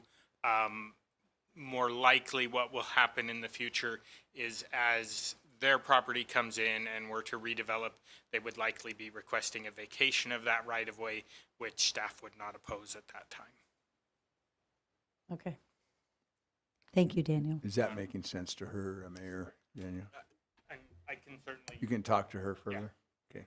Thank you. So at the conclusion, Daniel, thank you. I'll let you two connect. Since public hearing's closed, we officially can't, but I certainly want to respect your questions. So Daniel, thank you for the follow-up.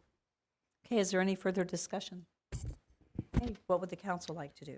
Mayor Kling, I'm ready to make a motion if Okay. council's ready. I'd go ahead and make a motion to allow the annexation and zoning to RMH as requested, with conditions of approval as presented by staff. Second. Are there any further questions or discussion? Mayor Kling? Yes. Council, if you wouldn't mind, it's in order for the young lady that made an issue here. If Daniel could go talk with her for a few minutes, make sure she understands what we're doing. No, do it now, before we vote. I'll call for the vote. Okay. Well, it would be, because it's outside of the scope of our hearing process, we really can't do that. Okay, that's fine. But I do appreciate Daniel visiting with her on it. But it would have needed to come forward before now. Right. To Mayor understand. Kling, for Councilman, I asked the question about frontage on the north property side, and the answer was no, that the access for this parcel development would be on the west side, which is 44th. So there would not be any road improvements requested along the north boundary line, which would cross over the property that she mentioned. Yes, I understand. I just wanted to make sure the young lady, the homeowner, they understand. Yeah, Okay. hopefully. That's Okay, all. so I see a nod, so Yeah, I it's think we're okay. good. Victor, thank you. You're welcome. Okay, so it's been moved and seconded. Was there any further discussion? Roll call. Rodriguez, Yes. Brunner, Yes. Levi, Yes. Skog, Yes. Hogaboom, Yes. Haverfield. Yes. Okay, that concludes our public hearings, and now we're going to move back to our, there we go, new business items. Thank you. See you, Bill. Okay, so we're going to go to action item 5.4 on the agenda. This is for Chris Selden. She has the next two items. It's to authorize the Family Justice Center to apply for the, is it Brian? How do you say, whatever it is, the JAG grant. We just use, So moved. Second. it's been moved and seconded. Is there any discussion? Roll call. Rodriguez, Yes. Brunner, Yes. Hogaboom, Yes. Levi, Yes. Skog, Yes. Haverfield. Yes. And Griselda, since you're here, is there anything you'd like to say before we move on? Nope, you're just here in case we have a question. Let's keep moving. Good for you. Okay, action item 5.5 is to authorize the Family Justice Center to apply for Improving Criminal Justice Response Grant. So moved. Second. Discussion? Roll call. Rodriguez, Yes. Brunner, Yes. Hogaboom, Yes. Levi, Yes. Skog, Yes. Haverfield. Yes. Griselda, thank you. Thank you. Thank you. Griselda. Merry Appreciate Christmas. your effort. Item 5.6 is an action item, and this is to approve City of Nampa CDBG 2018. Thank you, Beth and Matt, and I'm going to excuse myself and cough. And if I don't come back, Beth, Bruce, you may be on, excuse me.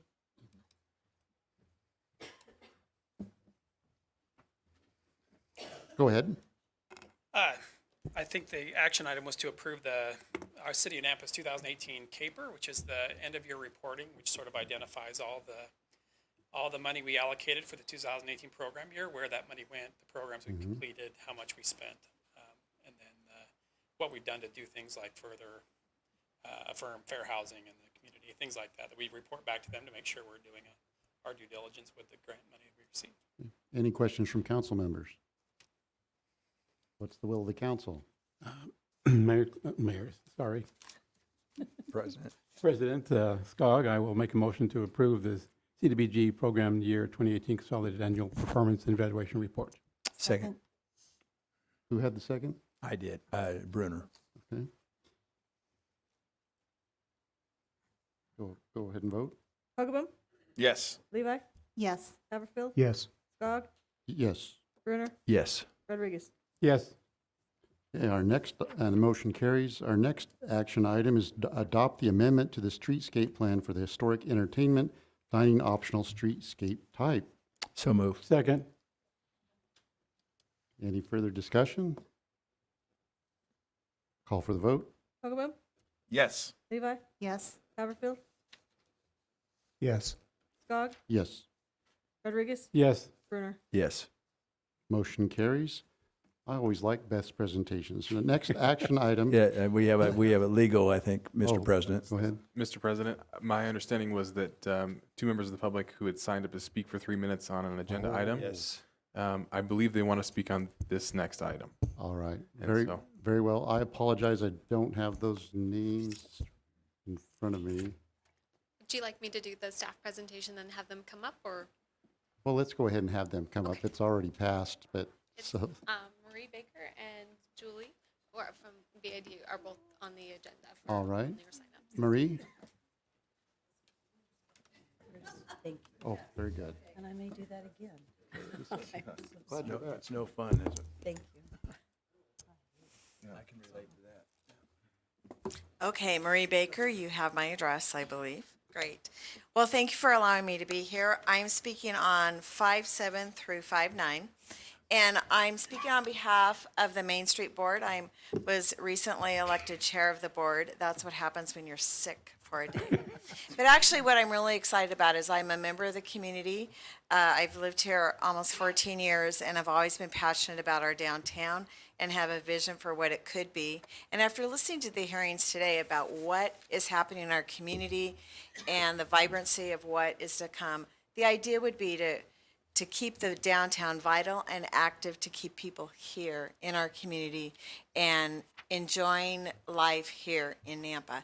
And one of the studies that was done recently, we just got the report in spring of 2019, and it was a very robust study with 20 focus groups and surveys of, I think, close to 500 people. One of the key things that people asked for were extensive dining and outside dining options. And so what we're requesting that you look at is this first phase of an option that we can use downtown that would allow for outside dining. The landowners are on board. There are business people that are excited about it. And this would be a sample of what we can do to create partnerships with our CBDG funds and the property owners and the business owners, as well as act a catalyst to create that vibrant downtown that we've all been talking about. And now we're ready to take some action so that all the people that are going to be working here can stay here and enjoy the family-friendly, lively downtown. Thank you for your time. Thank you, Marie. Julie Vincent.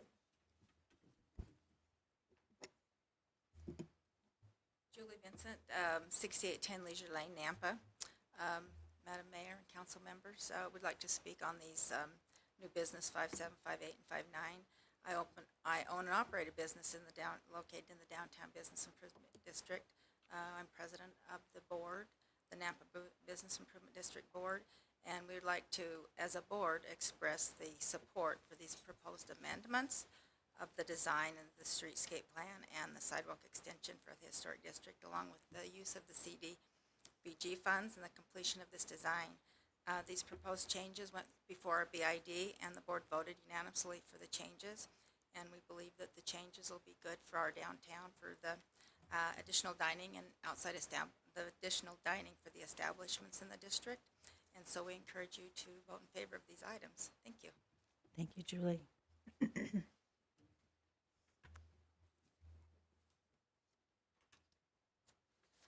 Mayor and Council, as indicated here, this item is specific. So since you've adopted the streetscape plan amendment, part of that amendment that you just adopted now gives you the choice on whether or not to grant a proposed change to the streetscape on First Street South between 12th and 13th, specifically between Wall Street Alley and 13th Avenue on the south side of First Street in front of Mesa Tacos, Labyrinth Escape, and 2C Family Brewing all the way to the corner there with Dr. Cameron's building. They have requested or are interested in moving forward with an extended sidewalk that would eliminate all of the on-street parking on that portion of the block. So the proposed changes are in your packet there. You can see the existing conditions with the diagonal parking and then the proposed changes going to that wider sidewalk to allow for up to a 16.75 foot dining zone with a pedestrian zone against the curb line. And the property owner has also provided just kind of this rendering of the concept. I'll note that our streetscape plan does not call for as much red as you see there. So the streetscape is really just the brick is around the tree wells with the 2-foot brick pavers along the curb line for your utility corridors. And then the rest would all be concrete, but it does give a good visual representation of kind of where that dining is versus where the pedestrian zone is. So in this visual representation, the kind of cement portion is that 5-foot pedestrian zone and how it would kind of curve around the tree wells a bit. And so the action on this particular piece would be to approve this sidewalk extension along the First Street South there, which would include the elimination of the on-street parking for this section. So as we kind of put together the template piece of the amendment to the streetscape plan is really with the thought that council would have a deliberation around where this is appropriate, that certainly it's not appropriate to eliminate all on-street parking in downtown. But there might be places where you have a high concentration of restaurant spaces or outdoor dining use opportunities that makes it appropriate to eliminate those parking spaces to create this vibrant location in downtown. So as you heard, both the Business Improvement District Board and the Main Street Board have deliberated around this and have recommended their approval to it. Robin Sellers in our office did a lot of outreach over the summer, and then Jay has kind of followed along her footsteps. His role as the Main Street manager in doing a lot of outreach. So I would say every business in this corridor has been talked with multiple times. We've had a lot of support, and in fact, I think the question really has been of when can we do the whole block? So there is a lot of interest. There's a lot of new restaurant type of uses. I think that the last space that's vacant next to 2C is coming under contract soon, and will also be another entity that could take advantage of outdoor dining. So, and then we know that there is a kind of nutrition-based store going in on the corner of 13th and First that could also potentially take advantage. So this particular action item is really for your consideration of accepting kind of the plan to eliminate the off-street parking for this portion of the block. Mayor Kling. Beth, in the 3D image there, it appears that there's a bench or something in that 5-foot walkway. That's not going to happen? No. Okay. That's the only thing. Obviously, when you show me something, I'll critique it. All right. Thank you. Councilwoman Levi? Thank you. Beth, the trees, it says under number 4 on the notes that they're class 1 or 2 street trees with drip irrigation and electrical. Class 2 trees at corners and bulb outs with drip irrigation. Whose responsibility? And secondly, as far as the trees, are these trees going to heave the sidewalk again? And what happens if there's damage to area canopies, et cetera? Mayor and Council, the language that we're working on too within the broader streetscape plan update that will come before you soon does include a lot of language around. We've spent a lot of time working with the Parks Department and engineering and talking about the trees and kind of lessons learned and making sure that the tree type selected is in partnership with our city forester and making sure that the plantings are, that the soil quality is where it needs to be to help drive the roots to the direction they need to go. And that's also part of with the design of having the brick around the tree well is to be able to help level out and if there's a need to cut roots or things like that, that it's easier to do versus a cement surrounding on the trees. So the City Parks Department maintains the irrigation system within the downtown. Okay, thank you. So Mayor, if I may, It just may follow up on the trees. So as far as who cleans up in the fall, when the leaves fall and so on, who's responsible? Is that also Parks and Rec that's responsible for that? Mayor and council, that's really the business owner's responsibility, is to make sure that their sidewalks are clear and they're free of debris and I guess, how's the accountability work on that? communication. Okay, nice communication, as long as they're doing it, right? Yes. Okay. Okay, very good. We also have some people that, I know the BID has been talking about having groups come down and help us maintain and clean up downtown. And I think that'll be something that we'll continue to look at. Is that correct? Good. Mayor Kling. Yes. Follow-up question then, Beth. Since this will be indoor-outdoor dining opportunity, if the establishments have alcohol sales, there will be indoor-outdoor alcohol sales as well. Is that correct? Mayor and council, yes, and I should also note in your packet, I didn't address it in my presentation, but in your packet, there was a copy. So this is a document that was actually approved in 2012, and kind of through this process, it hasn't really been utilized much. We just haven't really had much opportunity for it, but we may end up kind of taking a deeper dive through this and looking to see if there's anything that needs changed. But it does also address that in here too, that any alcohol sales have to be in compliance with the state code requirements. Okay, thank you. Mayor, council, did you have something, Councilman Scogg? No. I was reviewing the packet. There was just a few questions. I'm just concerned, just for clarification. So the elimination of the parking to be converted into the outdoor dining is not a commons, right? That would be where anyone can get food and sit out. It would be exclusive to the sit-down dining options for certain entities in front, correct? Mayor and council, those businesses would have to kind of follow this outdoor dining permit application that we already have in place. And then they would be able to put in kind of approved fencing around their area. Certainly that's part of the alcohol requirements, is that there's strict fencing and separation of how that's accessed. And so, yes, it would be a direct benefit for the business in front of it. Okay. I will say, kind of in some of the conversations that our team has had with businesses, even some of those businesses that are in close proximity but don't have outdoor dining, viewed it as positive because it means there's more people that are walking by their shop, getting to these restaurants and seeing what they have to offer. And they've seen an increase in business when there's parking's full and more people have to walk a little bit further. Okay, just to follow up. So to be clear, we're not deeding over the property. The city retains ownership. And if 3 years down the road, we decide this isn't good, it's still our property. We're not giving the property away. Correct. Okay, which means it also won't be taxable entity. It's just turning the amenity into a benefit for those business owners and all of downtown, essentially what you're saying. Okay. The liability is carried by the business owner about behavior on the premises, even though we own it, right? Is that correct? Mayor and council, yes, there is a liability section within this outdoor permit that those businesses take on when they go through the permitting process. Okay, and then I think that covers it. So, thank you. Are there any other questions? Councilman Haverfield? Sorry, the more he talks, the more I come up with questions.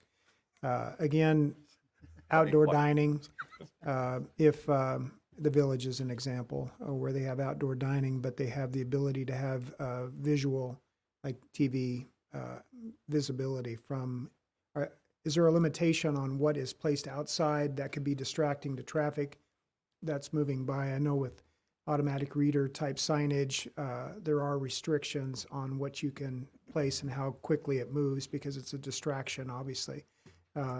Is that a part of what's going to be reviewed in this context of what you just shared with us? Mayor and council, there certainly doesn't change any of the sign code ordinances around, kind of the signage that they can have in downtown.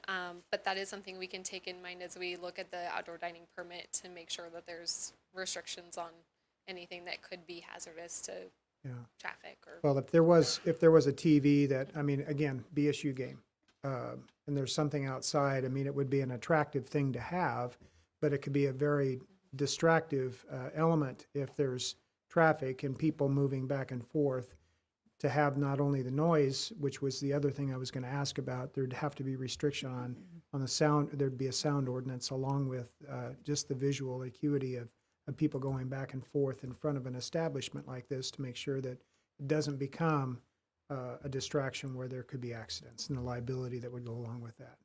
So it just, again, as you further discuss this, and and look into it. We just want to make sure that we cover those bases. And again, legal would have to review the documents as well. Follow-up question. We're going to compound upon one another, I think, as we talk. There was one other thing that I forgot, but now it just came to mind. So the permit would sort of be kind of a more of a permanent permit, right? So not for like a one-time use, but for ongoing use in this area that would apply. Generally, what is the obligation or concern for bathroom access and those sort of things in an area like this? Mayor and Council, the permit would be for the outdoor dining, obviously is a kind of an extension of their existing restaurant. So they would, I imagine, have facilities available to those customers just as though you were sitting inside as opposed to outside. Okay, I just want to make sure that there wasn't a restrictive code on, numbers of tables and like units that are formulated where this will be kind of added on, that we don't find out down the process that somehow they're not able to comply with the units or whatnot. So I'm all for it. I just want to make sure that there isn't something that kicks in where someone comes in and says you need to have a bigger dishwasher, you need to have, because you're using more water usage or whatnot for the added seats that weren't counted into the original plan. So I'm just wondering how that's accounted for in the permitting process. Daniel? Daniel's brain is churning over there, so we'll Yeah. just let Daniel come talk. And Mayor Daniel, help me with the clarify on these bathrooms The bathroom issue is not what my mind was going on. As you were talking about this kicking things in, this would kick in additional connection fees for the water and sewer, for the seats that they have. That's the only thing I think that would kick in. I'm not sure if Neil's here. I don't know whether the bathrooms, my gut feel is that when they would look at this from a building code standpoint, they calculate the load on the bathrooms based on the building occupancy. The outdoor dining seat would likely not factor in and would not change any stuff. No, so that was the other question, was like hookup fees, and I just want to make sure that in the process, all of that was thought through, because I didn't see it in the packet. So I'd hate for an applicant to be like, this is great, and then be hit with a bill that they weren't expected, and then be like, never mind, we're out, you can have it back, city. Right. So I just don't want to run into a situation like that. Hookup fees certainly would be due on any seating exterior. Patrick, the question is, outdoor dining, would that number need to be factored in for their bathroom count?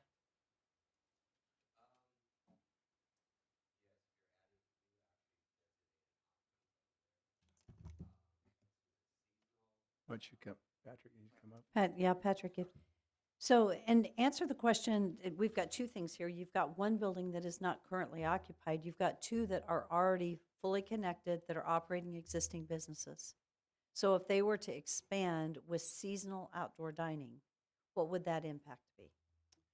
I think we would work with them, since it's not permanent dining year-round, and it's not conditioned space as part of the building. It's really an amenity. It does allow them to expand their business during temperate times. However, we likely the existing businesses, we wouldn't make them have more toilet rooms. I mean, something that comes to mind is there's 3 or 4 restaurants on 8th Street in Boise that share one restroom core, and I don't know how they arrived at their restroom count, but Porta all I can potties. think of is pardon me. Porta potties. Well, no, I mean, I think the thing is that we would work with them and come up with what would be reasonable, because really, businesses aren't going to be, at 100% occupancy at all times. So we'll work with them on that.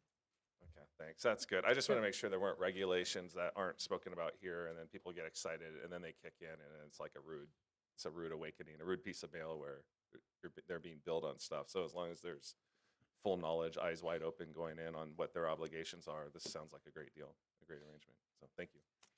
We don't need to expand the wastewater plant. I will say I For really sure. appreciate that question, Yes, because that's important to know. But the intent with this is to create a vibrant downtown. Because I think people, I know I would like to be able to sit outside And so that outside dining, seasonal dining is going to be really good for our downtown, so. But that's a very good question. So Mayor, will we have misters and so on when it's 90 degrees or? For sure.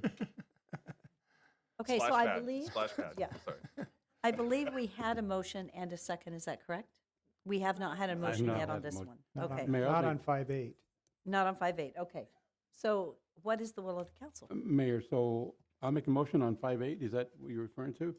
That we authorize staff to proceed with the project to implement streetscape improvements in downtown. Second, Is I there- thought we'd already done that one. we Well, did this is, 5-7. we did We did 5-7. 5-7. Yeah, So this is, 5-8. this is also as far as the parking though, correct? To approve the design for the sidewalk on the south side, as she showed us, Right. And to include the elimination of on-street parking. We actually have 3 votes kind of all together Right. that are similar. So is that motion was Victor, and that's what you were making the motion on? That's Thank correct. you. So did we have a second? Yes. We did have a second. Is there further discussion? Hearing none, roll call. Brunner, Yes. Levi, Yes. Haverfield, Yes. Gog, Yes. Hogaboom, Yes. Rodriguez. Yes. Okay, so the next one and last one with this project, I believe, is to authorize the staff to proceed with a project to implement the streetscape improvements with the utilization of the downtown sidewalk funds that were allocated in the 2019 action plan. So That- move. Second. Mayor Kling, I have a question. When we talked about Wall Street, the space west of Mesa Taco as an example, when we talk about using that potentially, are they talking about using that for potential seating as well? Mayor and council, we have not, some of the users of Wall Street Alley between First and Second have been very resistant to the idea of closing that portion for traffic. And so because of that resistance from some of the business owners in the area, we really have focused on this opportunity to extend the sidewalk, which would have a bigger benefit than just Mesa. So that is not So we're talking about street improvements only, not alley improvements. correct. This is just for the sidewalk. So for the sidewalk between Wall Street Alley and 13th Avenue in front of Mesa. So it's be that half a block. Engineering has forecasted the sidewalk improvements just between kind of the corner and the alley around that 175 and then 220 to 250 if we kind of really include the whole corner. We have used CDBG funds since probably 2010 to do corner improvements throughout downtown.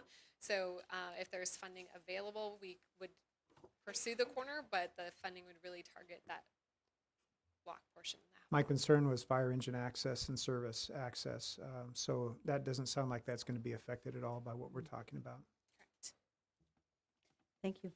Are there any further questions or is there any further Just- discussion? Yeah, one further clarification. I'm sorry if I missed this in the packet, but the cost for these improvements will be, how is the appropriations going to work for that? Again? Mayor and council, the property owner is willing to put in at least 10% of the cost. So certainly part of the discussions is the timeline for the improvements. We have some constraints on the CDBG funds. Some of these funds are old funds from 2014 that we need to get expended really this fiscal year. And so working with them and trying to kind of expedite that through that process, we'll be figuring out the full engineering and design work that needs to be done and whether that's something we could do in-house or whether that's a partnership that we look to as well. But they are definitely willing to put cash into the project and we'll end up putting a contract together once we realize all the details that will come back to council for that contract approval between us and the property owner for that participation. Thank you. I just wanted that clarification. We're not going to be asking for millions of dollars taxpayer money to eliminate the sidewalk. So sounds good. Thank you.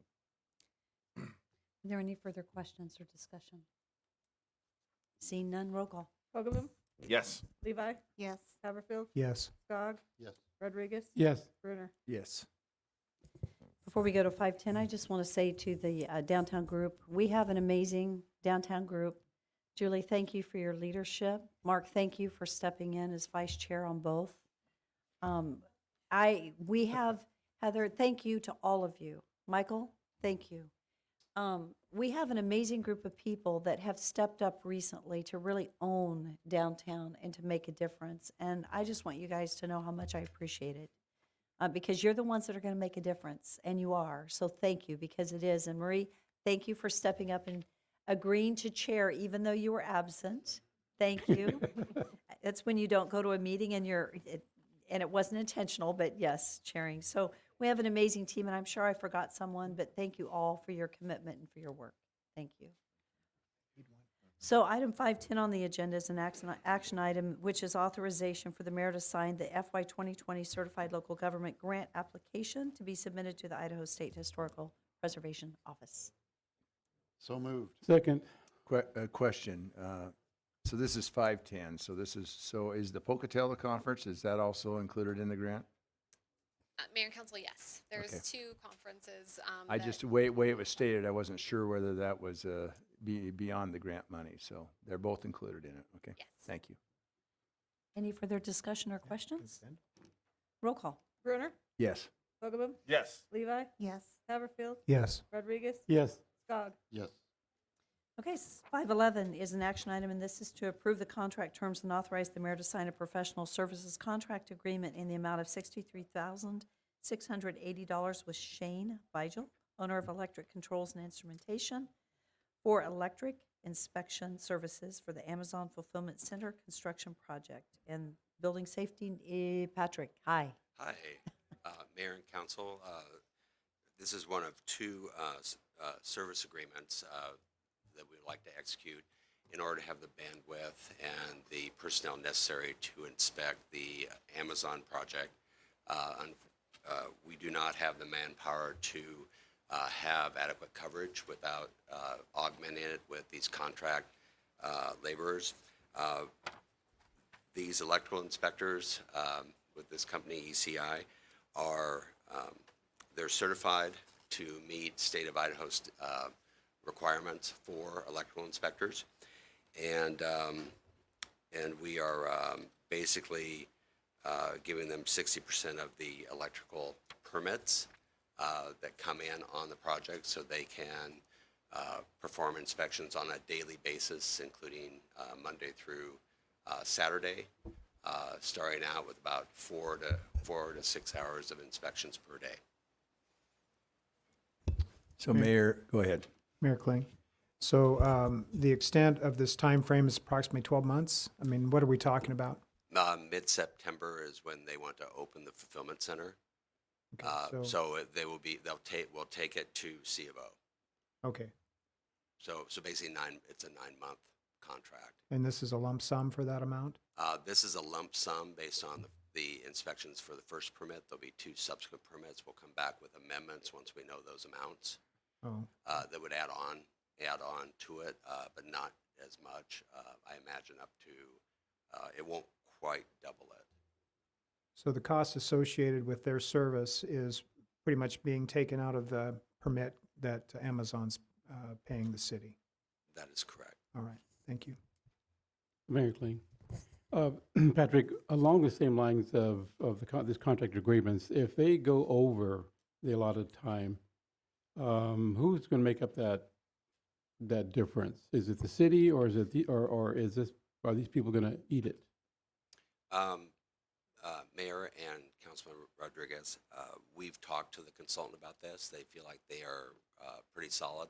We've had meetings with the general contractor on site and the electrical contractor, Quality Electric, and we feel that between this permit fee and the 2 additional bumps that we will have with the other 2 permits, they will be solid with that. They have 3 people that work for them, and they'll be able to, they're getting a decent wage on this. Okay, not to worry about that part of it then. Right. Okay, thank you. We've had that discussion. We also discussed, the next one you'll see is actually based on an hourly with a minimum per day, which also covers that company as well. But they didn't want to go that way. They said, I think we're more than adequate on this contract. Very good, thank you. So my understanding is this was reviewed and approved by legal, and do we have a protection clause in there? Mayor, can you clarify protection against what? Well, at the overage, if we approve this and they go over, my understanding from what you said was that they have agreed to perform the services through the certificate of occupancy for this fee. It's a lump sum. Correct. And that's in that agreement. Yes, if we're paying them a lump sum, they're obliged Right. to complete what they've promise to complete. If they don't, that's a breach. There are damage provisions. If it takes them longer than they thought, that lump sum is what they're getting. And if they're expedient, then their hourly rate would increase essentially. They're But- trusting the project gets done in the timeline anticipated because they're budgeting it that way.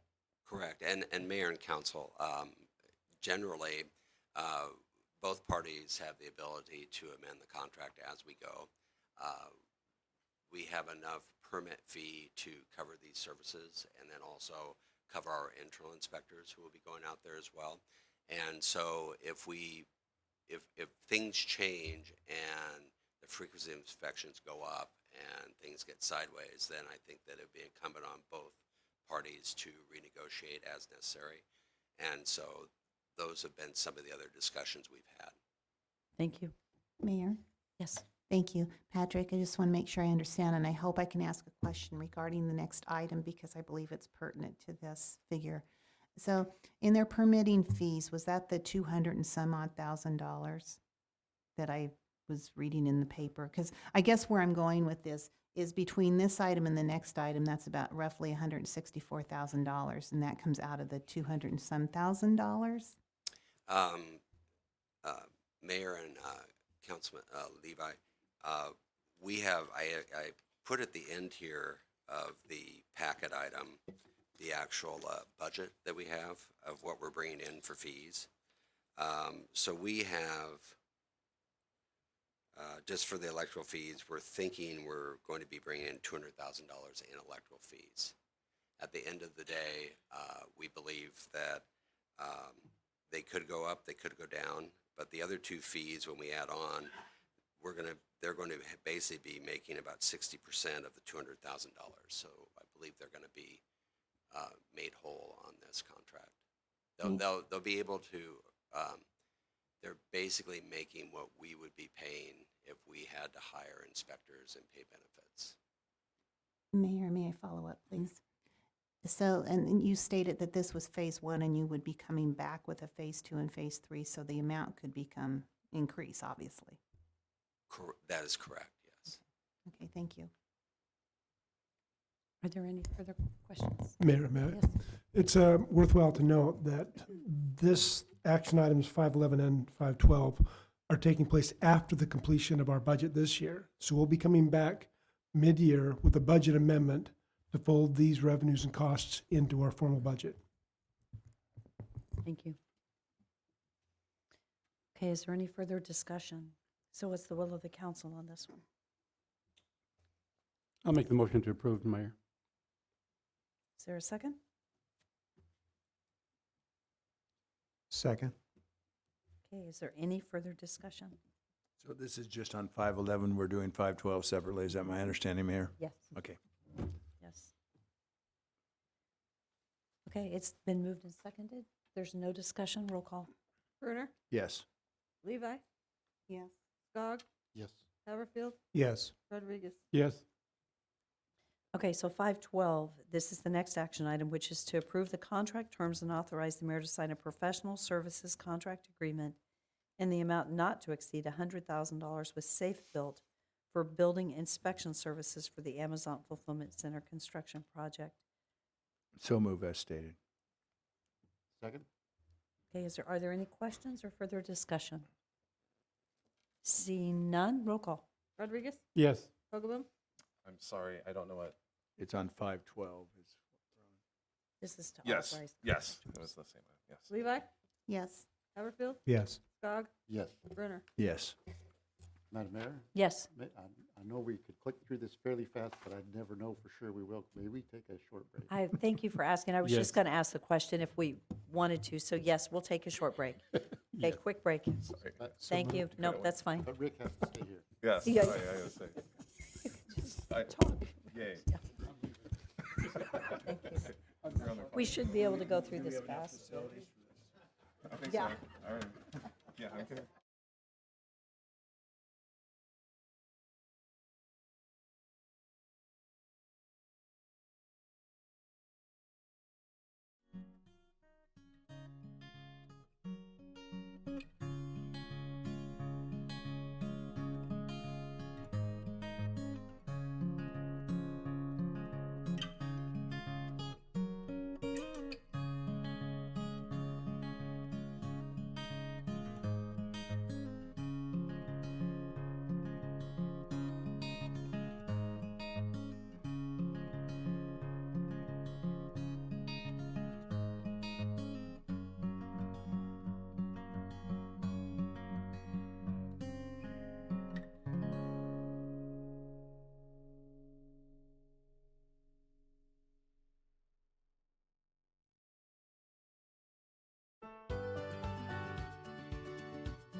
Do you want this? I think that's, Yeah, what that is. it's me names.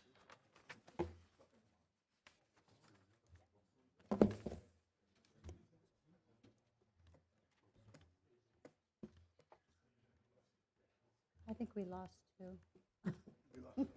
There they come. We did, I don't blame them.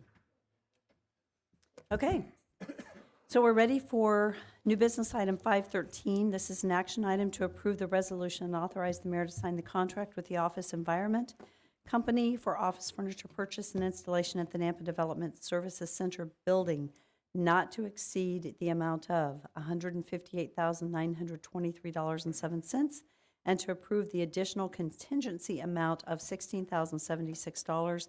Just a reminder, this is the one that we amended in our earlier, at the beginning of the council meeting, when we amended the agenda. Brian? Okay, thank you, Mayor and Council.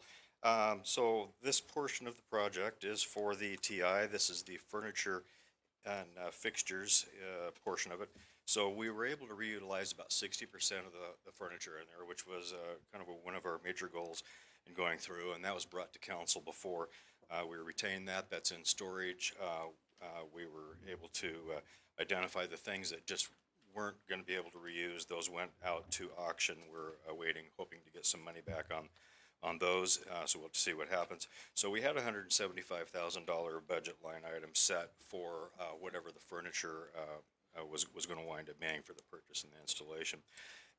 Working through with the State of Idaho contract, we found the best value for us was to piggyback the State of Idaho contract where the prices had already been procured.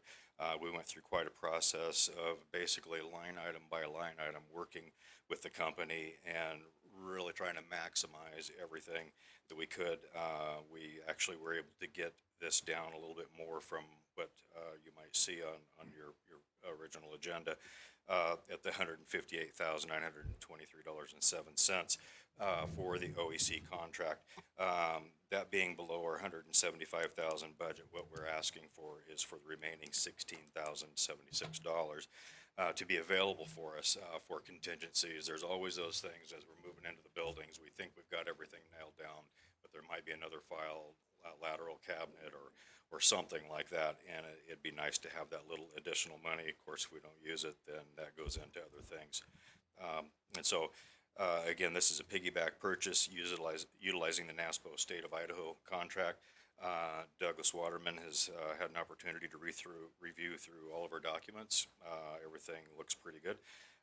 So we are requesting for council approval for the quotation and authorize mayor to sign the contract with Office Environment Company, OEC, for office furniture purchase and installation at the Nampa Development Services Center building, not to exceed the amount of $158,923.07, and approve the additional contingency amount of $16,076.93. I'd like to say that if the council approves this, Brian, my expectation is that $16,000 is not spent without my authorization, that it comes for approval to me if council approves it. Absolutely. Thank you. So, Question, Mayor. Oh, sorry. I was going to make the motion. You want the question now? Or Yeah, just one question, yes.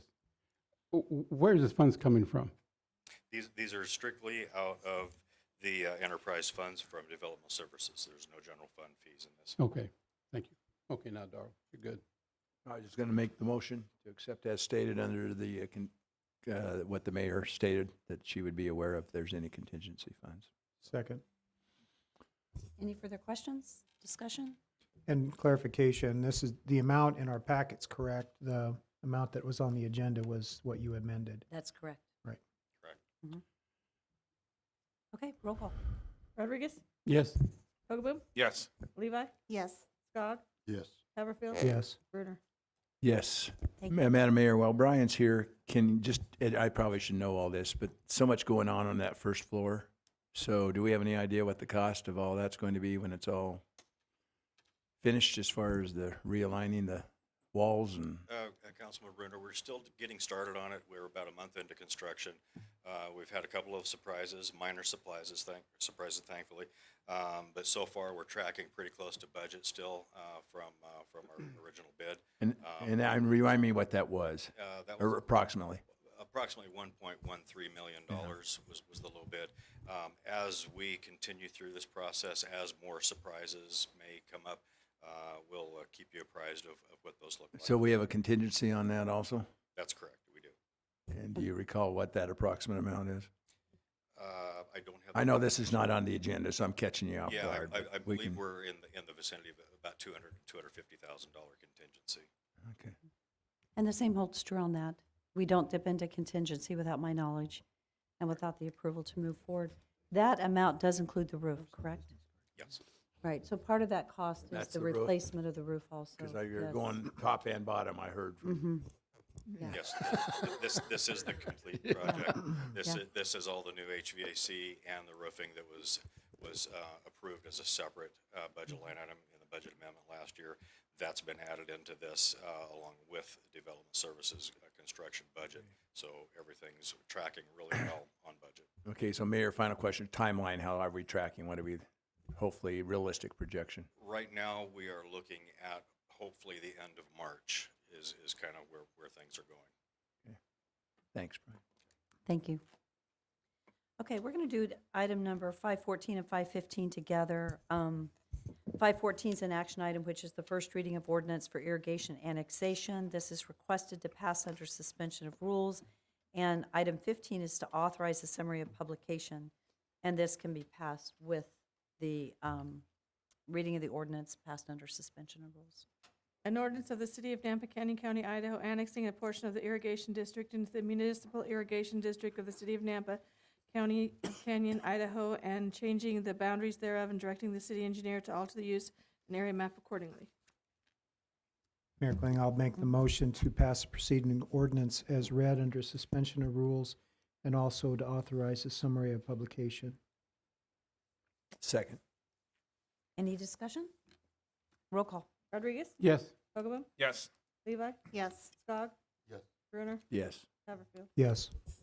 Item 516 is an action item to approve and authorize the Public Works Director to sign the sidewalk deferral request for property located at 3999 East Locust Lane. So move. Is there any discussion? I understand it, because we've asked the questions on Yeah. this one, and I am not, I'm so hesitant to do sidewalk deferrals, because safe routes to school are so important. So just in case anyone's wondering, we're moving through this quickly and approving it, but there's a reason for it because of where it's located and how it is. But we definitely need sidewalks for our safe routes Yes. to school. So with that, roll call. Rodriguez? Yes. Hoagland? Yes. Levi? Yes. Haverfield? Yes. Skog? Yes. Brunner? Yes. Item 517 is again, it's an action item, first reading of the street naming ordinance for East Purple Mustard Lane. An ordinance of the City of Nampa, Canyon County, Idaho, naming a private lane East Purple Mustard Lane. That was it? So moved. And request under suspension of rules. Under suspension of rules. Thank you. Second. Any discussion? Roll call. Rodriguez? Yes. Brunner? Yes. Levi? Yes. Skog? Yes. Hoagland? Yes. Haverfield? Yes. 518 is an action item to authorize the mayor to sign a non-development agreement between the city and Brookfield Holdings, which is Hayden 2, for Meadowcrest subdivision number 3. So moved. Second. It's been moved and seconded. Is there any questions or discussions? Seeing none, roll call. Brunner? Yes. Hoagland? Yes. Levi? Yes. Haverfield? Yes. Rodriguez? Yes. Skog? Yes. 519 is an action item to authorize the mayor and public works director to sign a contract with the Ewing Company for the Indian Creek Sample Stations project. So moved. I'll second that. Do we need anything from Tom? Any questions? Seeing none, roll call. Brunner? Yes. Hoagland? Yes. Levi? Yes. Skog? Yes. Rodriguez? Yes. Haverfield? Yes. Item 520 is an action item, and this is to authorize the mayor and the public works director to sign a task order with Murray Smith Inc. to provide design, survey, and construction engineering and inspection services for the annual irrigation replacements. This is the FY20 budget project approved in the 20 budget. And again, for clarification, this is a time and materials not to exceed amount of 87,000. Okay. I'll make the motion as presented. Second. Are there any further questions, or is there any further discussion? See none, roll call? Rodriguez? Yes. Brunner? Yes. Levi? Yes. Skog? Yes. Hogaboom? Yes. Haverfield? Yes. New business item 521 is an action item to award a bid to Hess Construction and to authorize the mayor to sign a contract for the annual miscellaneous asphalt patch project. So moved. Second. And this is for the 175,000, right? Not what the bid came in at.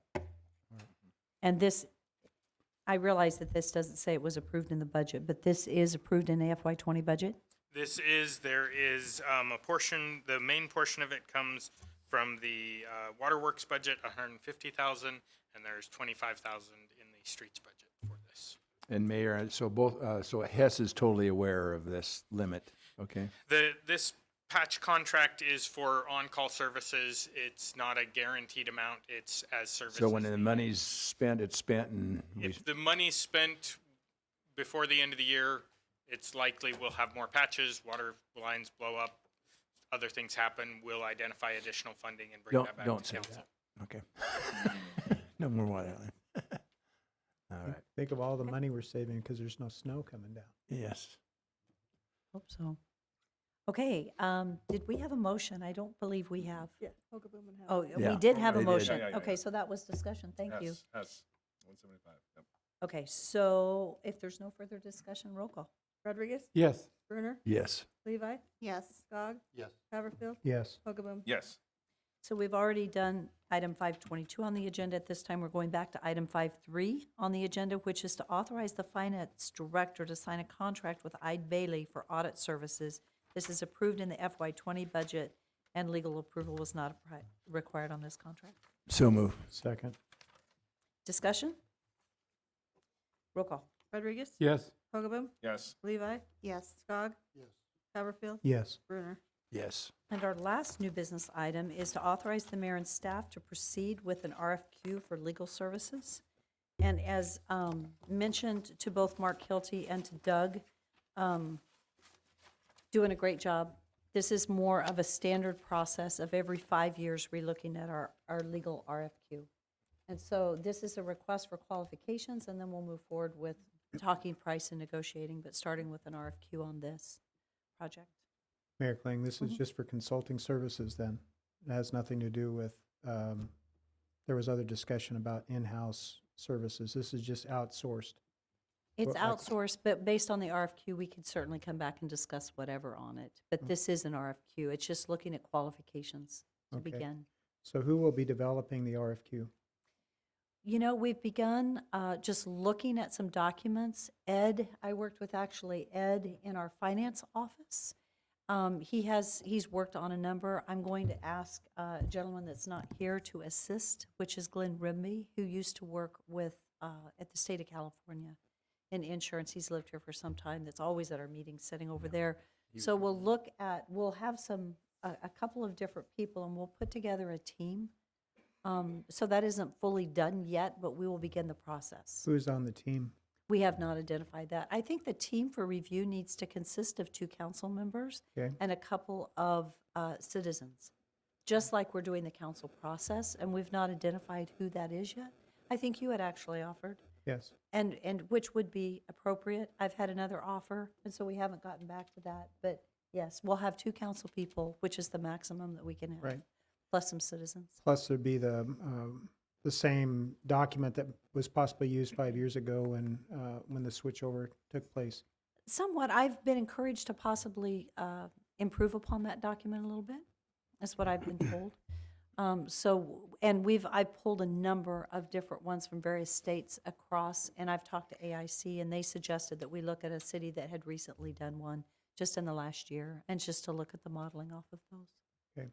So the last RFQ only had 3 people that were involved in that decision. It was the mayor, Vicki Holbrook, and Bruce Gogg. And this time, we will have a broader group looking at it than we did, no offense to that, but I feel like we need to have at least 2 council people involved in the process. We need to have finance involved in the process, which they will. It's really at Doug's discretion if it's Doug or Ed. But Ed was the controller for the state of Maine for his career. He comes with a lot of experience, and the same with Glenn Rimby and the experience he brings as a citizen. So I think as we broaden the process and have experienced people, we'll have a very fair, appropriate process. So that's my commitment. Madam Mayor, I applaud how you're going to do that, and I too am satisfied with our current legal services. But perhaps a citizen could be an attorney in the community that understands the billing attorneys. So I recommend that. I don't have anybody in mind. but- That's a I good think idea. he just Yeah, he just offered. offered. Thank you, Bruce. I'll be in the mountains. We'll We've come up already to your place for the discussed meetings. that just a little bit and how you feel about being involved in this. It's hard. Just clarifying question. You were part of the last process. Was it an RFP or an RFQ last time? Do you remember? It was an RFP. It was an RFP, and this will be an RFQ. We were concerned about that time Mhm. about price. Yep. And we did save a lot of money in the changeover. Yeah. Gotcha. I would imagine we could have the same approach with an RFQ, RFP after fact. Negotiate. Yeah, depending on how many respondents we get, similar to what we're just doing with the wastewater treatment. That was my thought. I've been very impressed with the process that you guys have worked through. Mhm. And that was a little bit of my thought, was we'll go through a similar process with a group. And yeah, told Doug it's really tough because if you really like the person, it makes it hard. Yeah.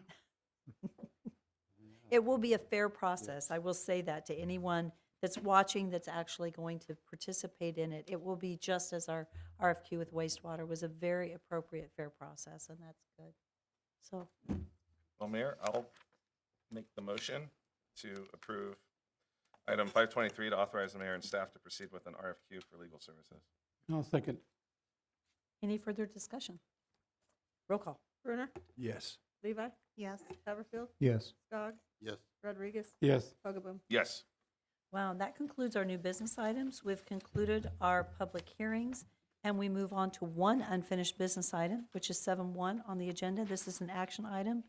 This is the first reading of ordinance for development agreement zoning map amendment from RS6 to residential professional at 1324 11th Avenue South for Dina and Jason Baker for a legal office. Planning and Zoning Commission recommended approval, subject to a development agreement to prohibit any of the otherwise allowed RP zone permitted uses determined by the commission not to be compatible with the adjoining single-family residential land uses, as well as prohibiting all otherwise allowed conditional uses in the RP zone, and it is requested to pass under suspension of rules.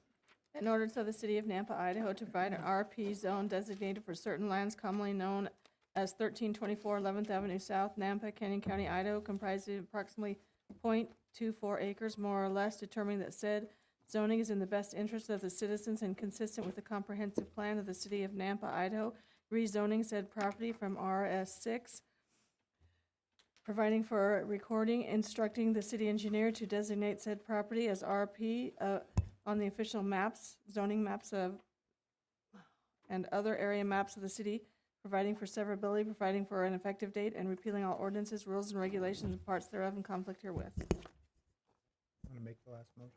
Sure. Madam Mayor, I'd like to move that we approve the ordinances as read, Under suspension rule? under suspension of rules. Second. Thank you for the help. Yeah, it's just puppet master. It's been moved and seconded. Is there any further discussion? Roll call. Rodriguez? Yes. Brunner? Yes. Hogaboom? Yes. Levi? Yes. Haverfield? Yes. Skog? Yes. With the utmost respect, Bruce, I mean, So, Mr. Haverfield, we're giving you a bad time. Sorry. so the final motion is by President Skog. That's nice. Well, and actually, I need a there's one motion to more? adjourn into Oh, executive. Vote no on this one. I was looking So- for one to just vote no on, and I couldn't find one. But Find not one. 10:30 yet. Shoot. So I would look for a motion to adjourn into executive session pursuant to Idaho Code 74206-1I to engage in communications with a representative of public agencies, risk manager, or insurance provider to discuss the adjustment of a pending claim or prevention of a claim imminently likely to be filed. And also, motion to adjourn into executive session pursuant to Idaho Code 74206-1A. This is to consider hiring a public officer, employee, staff member, or individual agent wherein the respective qualities of the individual are to be evaluated in order to fill a particular vacancy or need. and a motion to, this is the third executive session, which is a motion to adjourn into executive session pursuant to Idaho Code 74206, 1C, to acquire interest in real property which is not owned by a public agency. So moved, Madam Mayor. Second. All in favor? Aye. And as you all know, we make no decisions in executive session, and we will be back, but you may all be gone. So Please thank be you. gone. Go enjoy your evening. Thank you for being here. Go away. Don't wait.